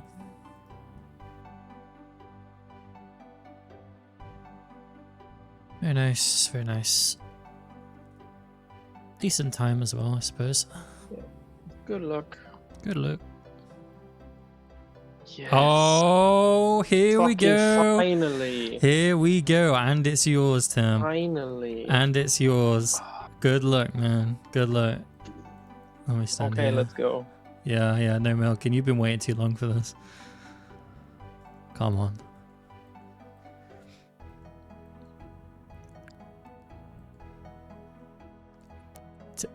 Tim. I'm gonna kill myself. I am so sorry. I am so sorry. I am so, okay, but the back to back, right? It's gonna be a back to back. It's Yeah, wait, I have to message people. You have to give me that 2 mil or however much it is. Give me the 2 mil. You don't know how desperate I am for money right now. I will take that 2 mil. Yeah. Okay, nice. Thank you. Thank you. Oh, I have to say I love that clip. The raids at this point were looking like they were finally starting to pay out, and it wasn't too long until the next purple showed up. That was horrible. I still need to wake up. Good luck. Good luck. Yes! Yes, you got another one, Tim! Come on. Fine. Okay. Okay. Nice. Not bad. It's not bad. It's better than It's better than what happened before. Trash. Okay, Tim, where's my money? Oh, you're here. You literally just appeared as I said that. Yeah. Wow. Yeah, exactly. Like magic. Ooh. 17.5 mil. Down to the coin. Yes. I have a little bit of my money in green dragonhide bodies at the moment, so nice though. That's nice. I think that would put me over a 200 mil bank if I was to bank all my gear, but I'm not going to do that right now. So that's a little bit of a spoiler, but I was doing a crafting grind when I wasn't raiding, and I'll show all of the progress on that after the TOA clips. I was sticking to mostly 300s to 330s at this point. I do know that 400s are the meta and it even named the money raids, but I want some upgrades before pushing the invocations up even more. I want to get to the point where I could comfortably do them myself solo. Christ, that was so much more chill on a 300. Nice. Alright. Give us the light.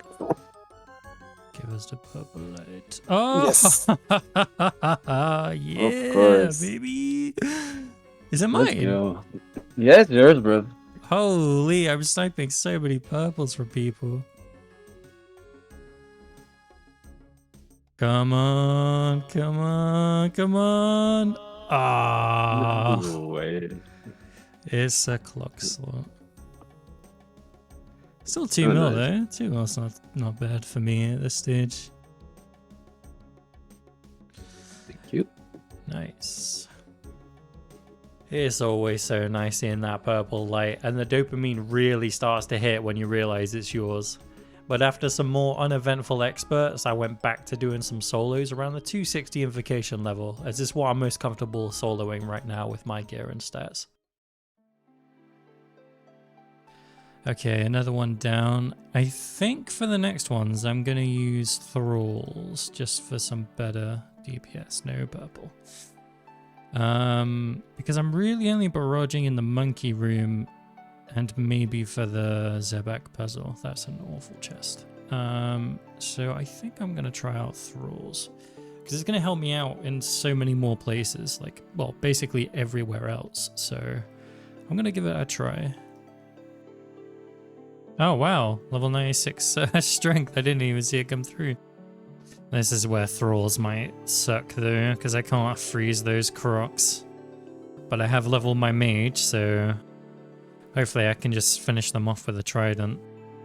I think there's some tiles that I can stand on as well that blocks the crocs, but I don't have those marked right now. Also, this is another thing that really affects my DPS when I have to stand on these tiles and being on long range. It's just so slow to attack. And then sometimes I forget to switch back to rapid as well, so I'm stood there for ages thinking like, oh my god, is he not dead yet? And then, yeah. Ooh, 500k, not bad. Okay, I spoke earlier about cutting out team deaths and whatnot, but this one was too good. I just had to keep it in. DD. I'll stay put. Ooh, no! You did stay put. Come in. Ah! Shit. No! Ah!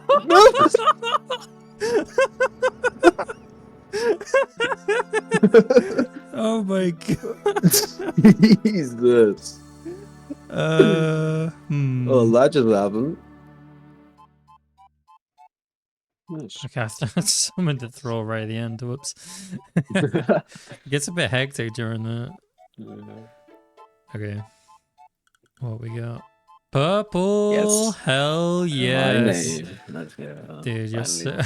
I love raiding with you because you get loads of purples. If this is good, it could get me a bofa. Yeah, it's pretty good. I was actually waiting on that. It's collection log. Oh, it's collection log as Nice. well. Nice. Yeah. Hell yeah. Hell yeah. 7.3. It's making money. Oh yeah. 91 mil. Hell yeah. Yeah, but another purple too. I bet you wasn't expecting that, was you? Scuff really does equal stuff. Also another mask, which is the purple I've seen the most so far, and another 7.3 mil added to the cash stack. I did some more experts on some solos. I think I fully converted to thralls at this point. The DPS increase for all of the bosses far outweigh being able to freeze crocs and blood barraging in the monkey room. I'm down one inventory slot though because of having to hold the Buck of the Dead, but at the same time I'm clearing rooms faster, so in theory it means I need less supplies in the end. Also, I'm still waiting on the day that I managed to grab a solo purple. But let's forget about that for the time being because I have to give you some backstory on the next big clip. I had some group Iron Men in the clan wanting to learn some TOA, but what I didn't realize is that at the time they were both quite drunk. 3 other clanmates decided to join who have some experience in TOA as well, one being another group Iron who disconnected in the Akka puzzle room. I asked all of the team to wait until he could rejoin because I think if we proceeded to the next room he'd have been kicked out and that would have just been terrible if he were to get a purple. And, well, wouldn't you know, he managed to grab the purple. He was FFA, by the way, so whatever he gets in this chest, it's all his. As I say, it was a bit of a hectic voice chat, but I'll play the clip. They're going to be fuming. We're all going to be What do fuming. you want? What do you want? What do you I want? really want a fang. I really want a fang or a light. I hope it's a fang. I hope it's a fang. Come on, fang. Let's go, Steph. It's on top. Oh, I think it's fine. Nice. Hell yeah. Hell yeah. That's so good. Yeah, that's what I mean. Dave's iron, so he Dave's an gets to iron. keep it. Dave's an iron. Oh, is he? I forgot. Yo, He's go there. Dave. What a guy. A Missouri top. Quite a nice drop, although I think he'd be better off with a fang, like he said. I don't think he's got any armador pieces to fortify the Missouri yet, and from what I remember he's mainly using a bofa, so it's best to stick to crystal armor when using that. Anyway, I did a couple more after that, but I didn't see any more purples, so let me show you what I was working on in the background. I said before that I was crafting. Initially I was doing sapphires mainly because it was break even or profitable at some points. It was also very easy to do whilst playing on mobile or when I was playing my other account for my upcoming side series. Now I did say I wanted to have that video up before this one, but it's not quite finished yet because I was doing some more raids than skilling for the most part, and the completionist series will always come first. Anyway, after a while I switched away from the sapphires and moved to green dragonhide bodies, which will also break even and double the XP per hour. I also want to say that in the future, when I have a bigger cash stack that I can spend on buyer bulls, I'll mostly be doing whatever gives me the most XP per hour. The plan here is to keep the cash stack roughly the same or only have it go up so that I can buy a bofa. But with Desert Treasure 2 out, the bofa has gone up a little bit in price, so I thought, you know what? Screw it. I'm just going to go to the Gauntlet and greenlog it. That way I'll have a new pet, a bofa, the armor crystals I need, as well as the shards and a ton of GP to spend on other upgrades instead. So yeah, that's the plan for the next video. Another goal I was working on was the bottomless bucket from Hespori. At one point I managed to get a new PB of 39 seconds, which I don't think is too bad considering I don't have a crystal halberd, and I'm not exactly in great gear either. I'm not using thralls either, which I probably should be at this point. Also, as you can see, I'm reaching almost 100 kill count without a bucket. 96 kill count, can I please have a bucket? Oh my god, I finally got it. Almost 100 kill count, but I finally got it. Wow, 289k. It's not even worth that much. That's the second green boss log. Hell yeah. 96 kill count. Oh my god. I did a few more kills as well, and the RNG decided to balance out and give me another one. But that wasn't the only farming related collection log slot that I somehow managed to finally get. Oh my god, I wasn't recording. I was just doing a quick farm run and I just got the farming pet. 17 million XP. Oh my god, that's the... I checked the tree, I was like, why is there a collection log popping up? Oh wow. That's so cool. I've never had this pet either. That was such a surprise. Oh wow. I literally just checked the tree. I was like, why the hell have I got a collection log? Nice. I was waiting for my birdhouse run. And I just thought I'd just go do the regular trees. God damn. Wow, I wasn't expecting that for like at least another 20-30 mil XP. That's so cool. I'm so happy to add another pet to the collection, and that makes 5 in total now. With camping the gauntlet as my next goal, I'm thinking that's probably going to be the next pet. Next up is Tears of Guthix. Always got to remember to get that sweet runecrafting XP, almost reaching level 70 with barely touching this skill. Another grind that I've always been working on in the background is Hunter. I didn't manage to grab the level up messages, but you can see them in the chat, and that's level 94 Hunter, all from birdhouses. I should probably go for the Herbie pet and maybe the Chin Chomper pet soon, because they'll bring in some nice GP. Anyway, let's have a look at the dopamine tab. I now have 100 of each god egg stacked at the moment. The elite casket stack is growing slowly but surely. Strangely, haven't had any new TOA gems since I got lucky on some in the last video. This crystal shard stack should grow a fair bit when I complete the gauntlet from scratch in the next video. And also the Castle Wars ticket has grown quite nicely, reaching over 6,000. I need a total of 7,349 so that I'm able to buy every single piece and store it in the POH, as well as building the Castle Wars armor stand on top of that. I am on a mission to complete Old School RuneScape from scratch. I'm currently aiming for 2,000 Tombs of a Mascot, but to push the invocation level even higher, I would really like a Bofa. I've been making a lot of money recently. In fact, in the last video I did manage to get a split from an arcane sigil drop with my clan. I sold off all of the loot from completing Mage Training Arena. I got some drops of Vorkath, including the Avaz upgrade, which I then upgraded further with the Missouri kit. And I also doubled my bank from getting a whole bunch of purples, including a Missouri mask, a Lightbearer, a Fang, my first Lightbearer, another Missouri mask, and whilst I did see a Missouri top, unfortunately it was FFA and went to an Iron Man. Other notable drops that also happened in the last video was 99 crafting, my first bottomless bucket, along with the farming pet. But with all of that in mind, it just wasn't quite enough to afford a Bofa, the crystal shards that I need to corrupt it, alongside the crystal armor seeds. So I sold off my entire loot tab and figured why not just go to the corrupted gauntlet and just grab everything that I need instead, which for the most part means the pet and at least one enhanced weapon seed. Also, towards the end of the video, you're going to see the hundreds of hours of progress that I've made on some other side goals, including one insane surprise collection log slot.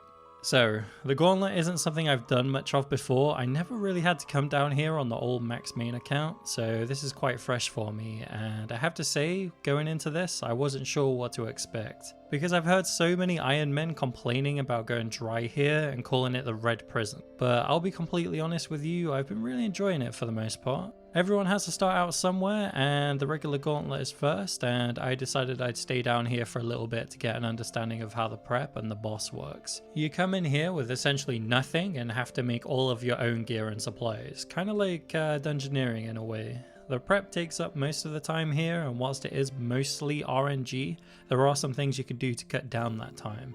Like only going for a certain amount of food or going for the lowest tier of armor and things like that. So for the most part in the corrupted runs you'll see that I was doing a tier 1 prep but with a full invent of food and a couple of Eggnil potions. After running a few regular gauntlets for practice, I tried out the corrupted gauntlet and unlocked my first collection log slot here, being the Gauntlet Cape. I'll be honest, I'm not a fan of it. I think it looks pretty weird. Also, I normally play with game sounds off and have done for years, but doing the gauntlet without sounds is essentially just handicapping yourself, because when it comes to the boss room, it's hard to keep track of Hunlef switching attacks with just visuals, when you're already tracking the tornadoes chasing you and trying to stand on a tile that's not going to cook you to death. In the regular gauntlet, I could get away with not using game sounds and missing prayers because it doesn't really hit that much, but when it came to the corrupted gauntlet, well, that's the point where I decided to turn game sounds on, and honestly, I think I've been converted and I'll probably be using them more often now. There's quite a lot of easy CA points to get from the gauntlet too, not just the kill count ones. Also, I managed to get some level ups whilst I was locked down here because it's got some nice passive XP. After a while, I got my second log slot from the gauntlet, being the regular weapon seed. Some other tips that I give for this place is installing the gauntlet plugin for sure. It helps out a lot when learning. I've turned off most of the features on it now, but one that I like to keep enabled is the true tile for the tornadoes. It just helps me understand where exactly they are so that I can either just keep running or actually just run through them when they're right next to me. Okay, ooh, Corrupt Gauntlet Grandmaster. Thank you very much. I'll be taking my enhance now. Okay, maybe not. Thoughts so far? I think I could probably speed up on prep. I'm enjoying the boss fight. I think it's pretty fun. But I am only 50 kills in, so we'll see how long I can find this fun for. We'll see. But yeah, I think I can speed up on prep somehow. I might have a look at some strats. Ooh, the first crystal armor seed. Very nice, very nice. Nice, how much is that? Oh, it says in the clan chat, 4.1 mil. Nice. And that's a collection log slot as well, so pretty cool. Okay, so I've just spotted that I'm 20 points away from hitting the hard tier. And whilst I wasn't going to complete every single task here, I just wanted to get the enhanced. There are some easy ones at the regular gauntlet, like taking no damage off prayer, not making an Eggnil. I think there's one for making like no armor, perfect armor, etc. So I think I'm just gonna do that. So let's have a go. Fill at the water pump. Go and drop this, go over here. Drop that, don't need those. And I guess I could do with some more food. I don't know how much it's gonna hit me for, but we can find out.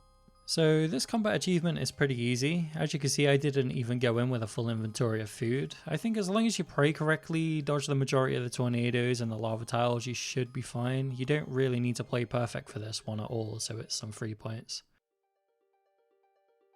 Okay, the defense doesn't matter one. I guess I missed a prayer? Oh well. Can get it on the next one. For the tier 3 armor one, I'd say this one's quite easy too in the regular gauntlet because you get so much time to sort everything out. I managed to do it with a not so decent layout as well, and I'd also say that you don't need to worry too much about getting a lot of food because you won't be taking much damage with the perfected armor either. This one is probably one of the harder ones to do in Corrupted, I'd say, but for the regular one, this is some free combat achievement points just because you have so much more time to prep. I missed the off prayer one there, I think, at the end. Oh well, still got the tier 3 armor challenge, so... Oh no, I did get it. Okay. Alright, cool. Nice. That's another 2 elite tasks done. Easy peasy. Okay, so I'm looking at Wolf Puncher next, and it's saying more than one attuned weapon. So does that mean I can use a basic weapon? So I can use like a basic staff and a perfected bow? I would assume so. I'm still not sure about these speedrun times. I might give them a go, we'll see. I think once I've done more KC, I might have a go at this one. But yeah, I might try these two, Eggnil and Wolf Puncher. That should be enough to get me into hard tier, so... No prayer pot, and... yeah, this one's going to be easy. Okay, that is a basic. It's not attuned, so I would assume I'm allowed to do that. Let's get some combo food. Don't need it, but we'll see. This one's quite easy as well. Just use a perfected weapon and a basic weapon. I guess you could also do the 5-to-1 method, but because this is regular gauntlet, I didn't bother to do that. Though I may end up doing that one in the corrupted because the basic weapon would barely hit for the entire fight. So that would suck in corrupted. Hey. Alright, Wolf Puncher, you can do it with just a basic weapon. That's pretty good. What do we get? Nothing. Okay, so I think Eggneel was next, wasn't it? So, without making an Eggneel, which means I guess flicking and a ton of food? Let's find out. Yep, so essentially you just flick for the entire prep phase, which is very easy to do. And I took a full inventory of food as well, but I didn't really need it. I wasn't using offensive prayers, but I kept my overheads on at all times. Okay, I went way overkill with this one. I still got 50 prayer points left. I made tier 2. I didn't even need to do any of that. Okay, let's have a look. Hey, nice, nice, nice. Good run, good run. The rewards for the hard combat diary are cool. Increased chance at hard clues, more pest control points per game, boss slayer task number is increased, and the cannon can hold 45 cannonballs now, amongst a bunch of other perks. I'm hoping to unlock the elite tier sooner rather than later as well for the increased elite clue chance. Oh yeah, another armor seed. My heart dropped a little bit. I don't know why. I thought that was the enhanced for some reason. I was like, oh my god. But yeah, this is the first one of the day. Nice. That's a good start. Cool, let's keep it going. Okay, is that a new PB? Oh, it is. 9:45. Okay, nice. I will admit, I did die a couple of times before that run, so going from really bad to really good. Okay. No enhanced. The grind continues. Number 79. Elite clue. Nice. Man, that was close. Okay, surely the enhanced. Come on. Oh, damn it.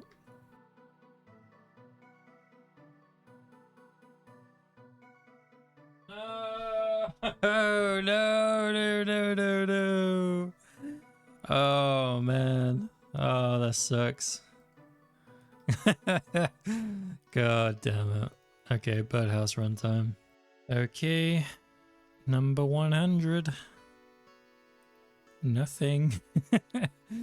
We go again. What do we got? Ooh, weapon seed and an elite clue. Damn. That was a big chest.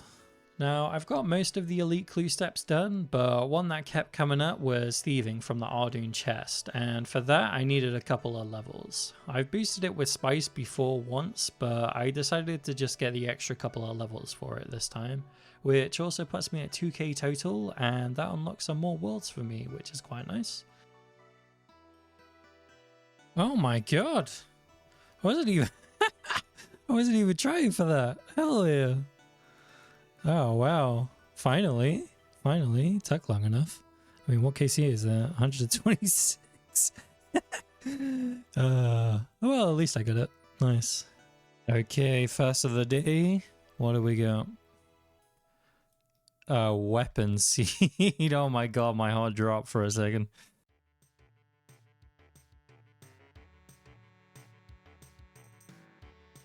Yeah, what a nice one to get that level on. I think that's a new PB as well. 855 and 94 ranged. Oh, if I got the enhanced on that kill, that would have been amazing. Oh, that was so good.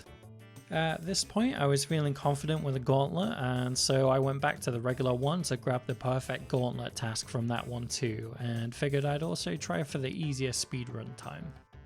And what was the time on that? 2:37. Wait, oh no, I read the Hunleth kill time. 5. Jesus Christ, I was like, there's no way that was 2 minutes 37. Okay, perfect crystalline Hunleth though. Hell yeah. Okay, what's the time on that one? Hey, 4:30. Okay, I'm still like 30 something seconds off being the 4-minute time, but that's still pretty decent. Okay, let's get it over with. Where's the enhanced? Give me. Oh man.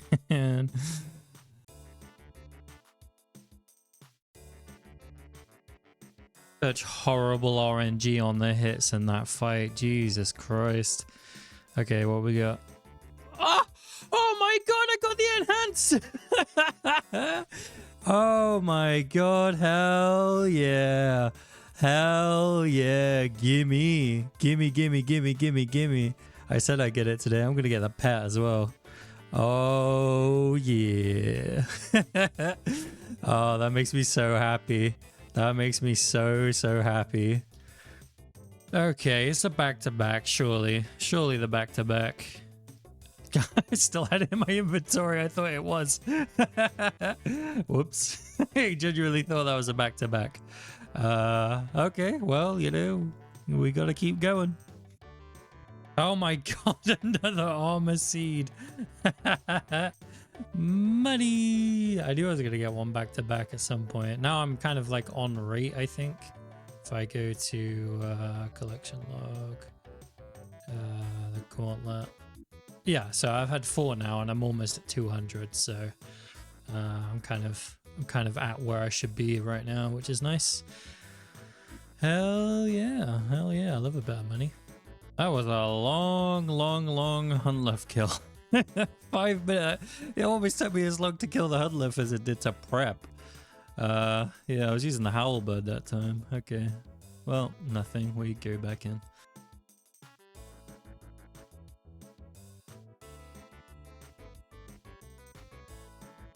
No!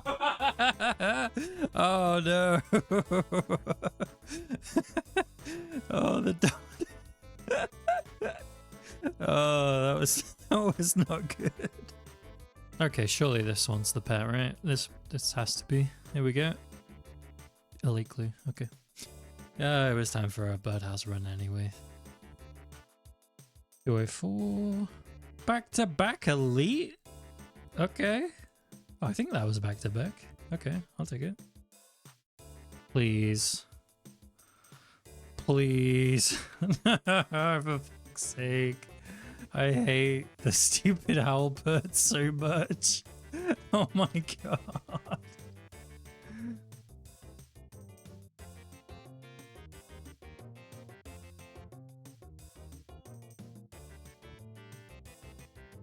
Oh my god, what is with the lag?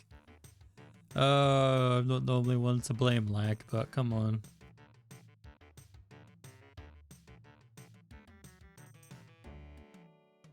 Oh my god, is it gonna kill me again? It is. Oh my god, I think it's time to video edit. I can't deal with this. This is not good. Hello? You just gonna sit there? You just gonna... Okay. Okay, 250 kill count. Let's see it. Oh my god, I thought for a second. I thought for a second that was another enhanced. Okay, well I'm gonna stop there for now. I will be back. I've got to get the pet as well, but let me show you what else I was working on. Yeah, so normally I'd show the dopamine tab towards the end of the video, but I have to show you something first before I show you everything else that I've been up to. The elite casket stack has gone up quite a lot since the last video because they're sort of common from the gauntlet. I also have a massive crystal shard stack too, which will become even bigger whilst I'm hunting for the pet in the next video. And I've been catching quite a lot of crystal implings whilst in Priv too. But the biggest thing I want to show you today is that the Castle Wars ticket stack is sitting at 7,300, which is in total taking me 892 hours. A huge increase in hours since the last video. I only need around 50 more tickets to be finished with the Castle Wars, but I'm hoping to finish this grind off with all of you in the future with some Castle Wars events. If you want to know when I'm going to be running these events and cashing in the tickets, then come join my Discord. The link should be in the description as usual. However, what have I been doing instead of Castle Wars for the AFK goal then? Well, I've been trying out a bunch of things. My first idea was to do Karambwans with the fish barrel, so I headed out to Temperos, and whilst fishing up the rewards, I did grab a couple of easy log slots, but I wasn't able to get the fish barrel and I really needed to just start AFKing something. So instead I decided to switch back to what I was doing before Castle Wars, which was Redwoods. I went from 13 million XP all the way to 20 million XP. And it's nice to actually make some money and XP progress from my AFK goal, because when I was doing Castle Wars, the only numbers going up was the ticket stack and my playtime. I do still need to finish off the forestry collection log. I think I'll start that when part 2 drops, but I mentioned at the start of the video that I got an incredible new collection log slot, and well... Oh my god, I just got a stale baguette. Oh wow, okay. Hell yeah. Oh my god, that's like one of the rarest items in the game. I think the guy who is rank 1 for collection log, even he doesn't have this. Oh my god, no way. Oh, that's so good. That's so good. I had a feeling when I saw the sandwich lady. I was sort of AFK and then, oh my god, I saw her, I panicked. I was like, oh my god, that could be the baguette. And yeah, wow, nice. Now, partway through me making this video, shooting stars have been buffed dramatically. They are actually insane right now, with people instantly filling worlds. It gets so chaotic that the game isn't able to load everyone on screen. I'm sure you know of the changes, but if not, essentially they made it so that the crash star doesn't deplete super fast when there's a ton of people mining it. Instead, it's essentially on a timer, so you aren't punished for mining with other people. Which, may I add, is actually something I brought up just a few videos ago. I'm a big fan of this change, although it's not without its problems. I've seen a few clips of people lagging during PVM because of the massive influx of people joining the world. There's also some people saying that shooting stars may actually be too good now. Personally, I think it's all about finding the right balance, and maybe we'll see some further changes in the coming weeks. Also, of course, I've been staying on top of my birdhouses for the evil chicken outfit, and I've hit level 97 hunter. I'm committed to getting level 99 hunter solely from birdhouses. Also, I'm always keen to go to the tiers of Gothics and hit level 70 rune crafting, which puts me at base 70s now. So the progress I've made in this video should be on screen, as well as the next completionist video where I'll be back camping the corrupted gauntlet until I have the pet, and I'll be showing off my loot tab. If it's not ready yet, it will be the first video in my new side series, which has had an incredible response so far.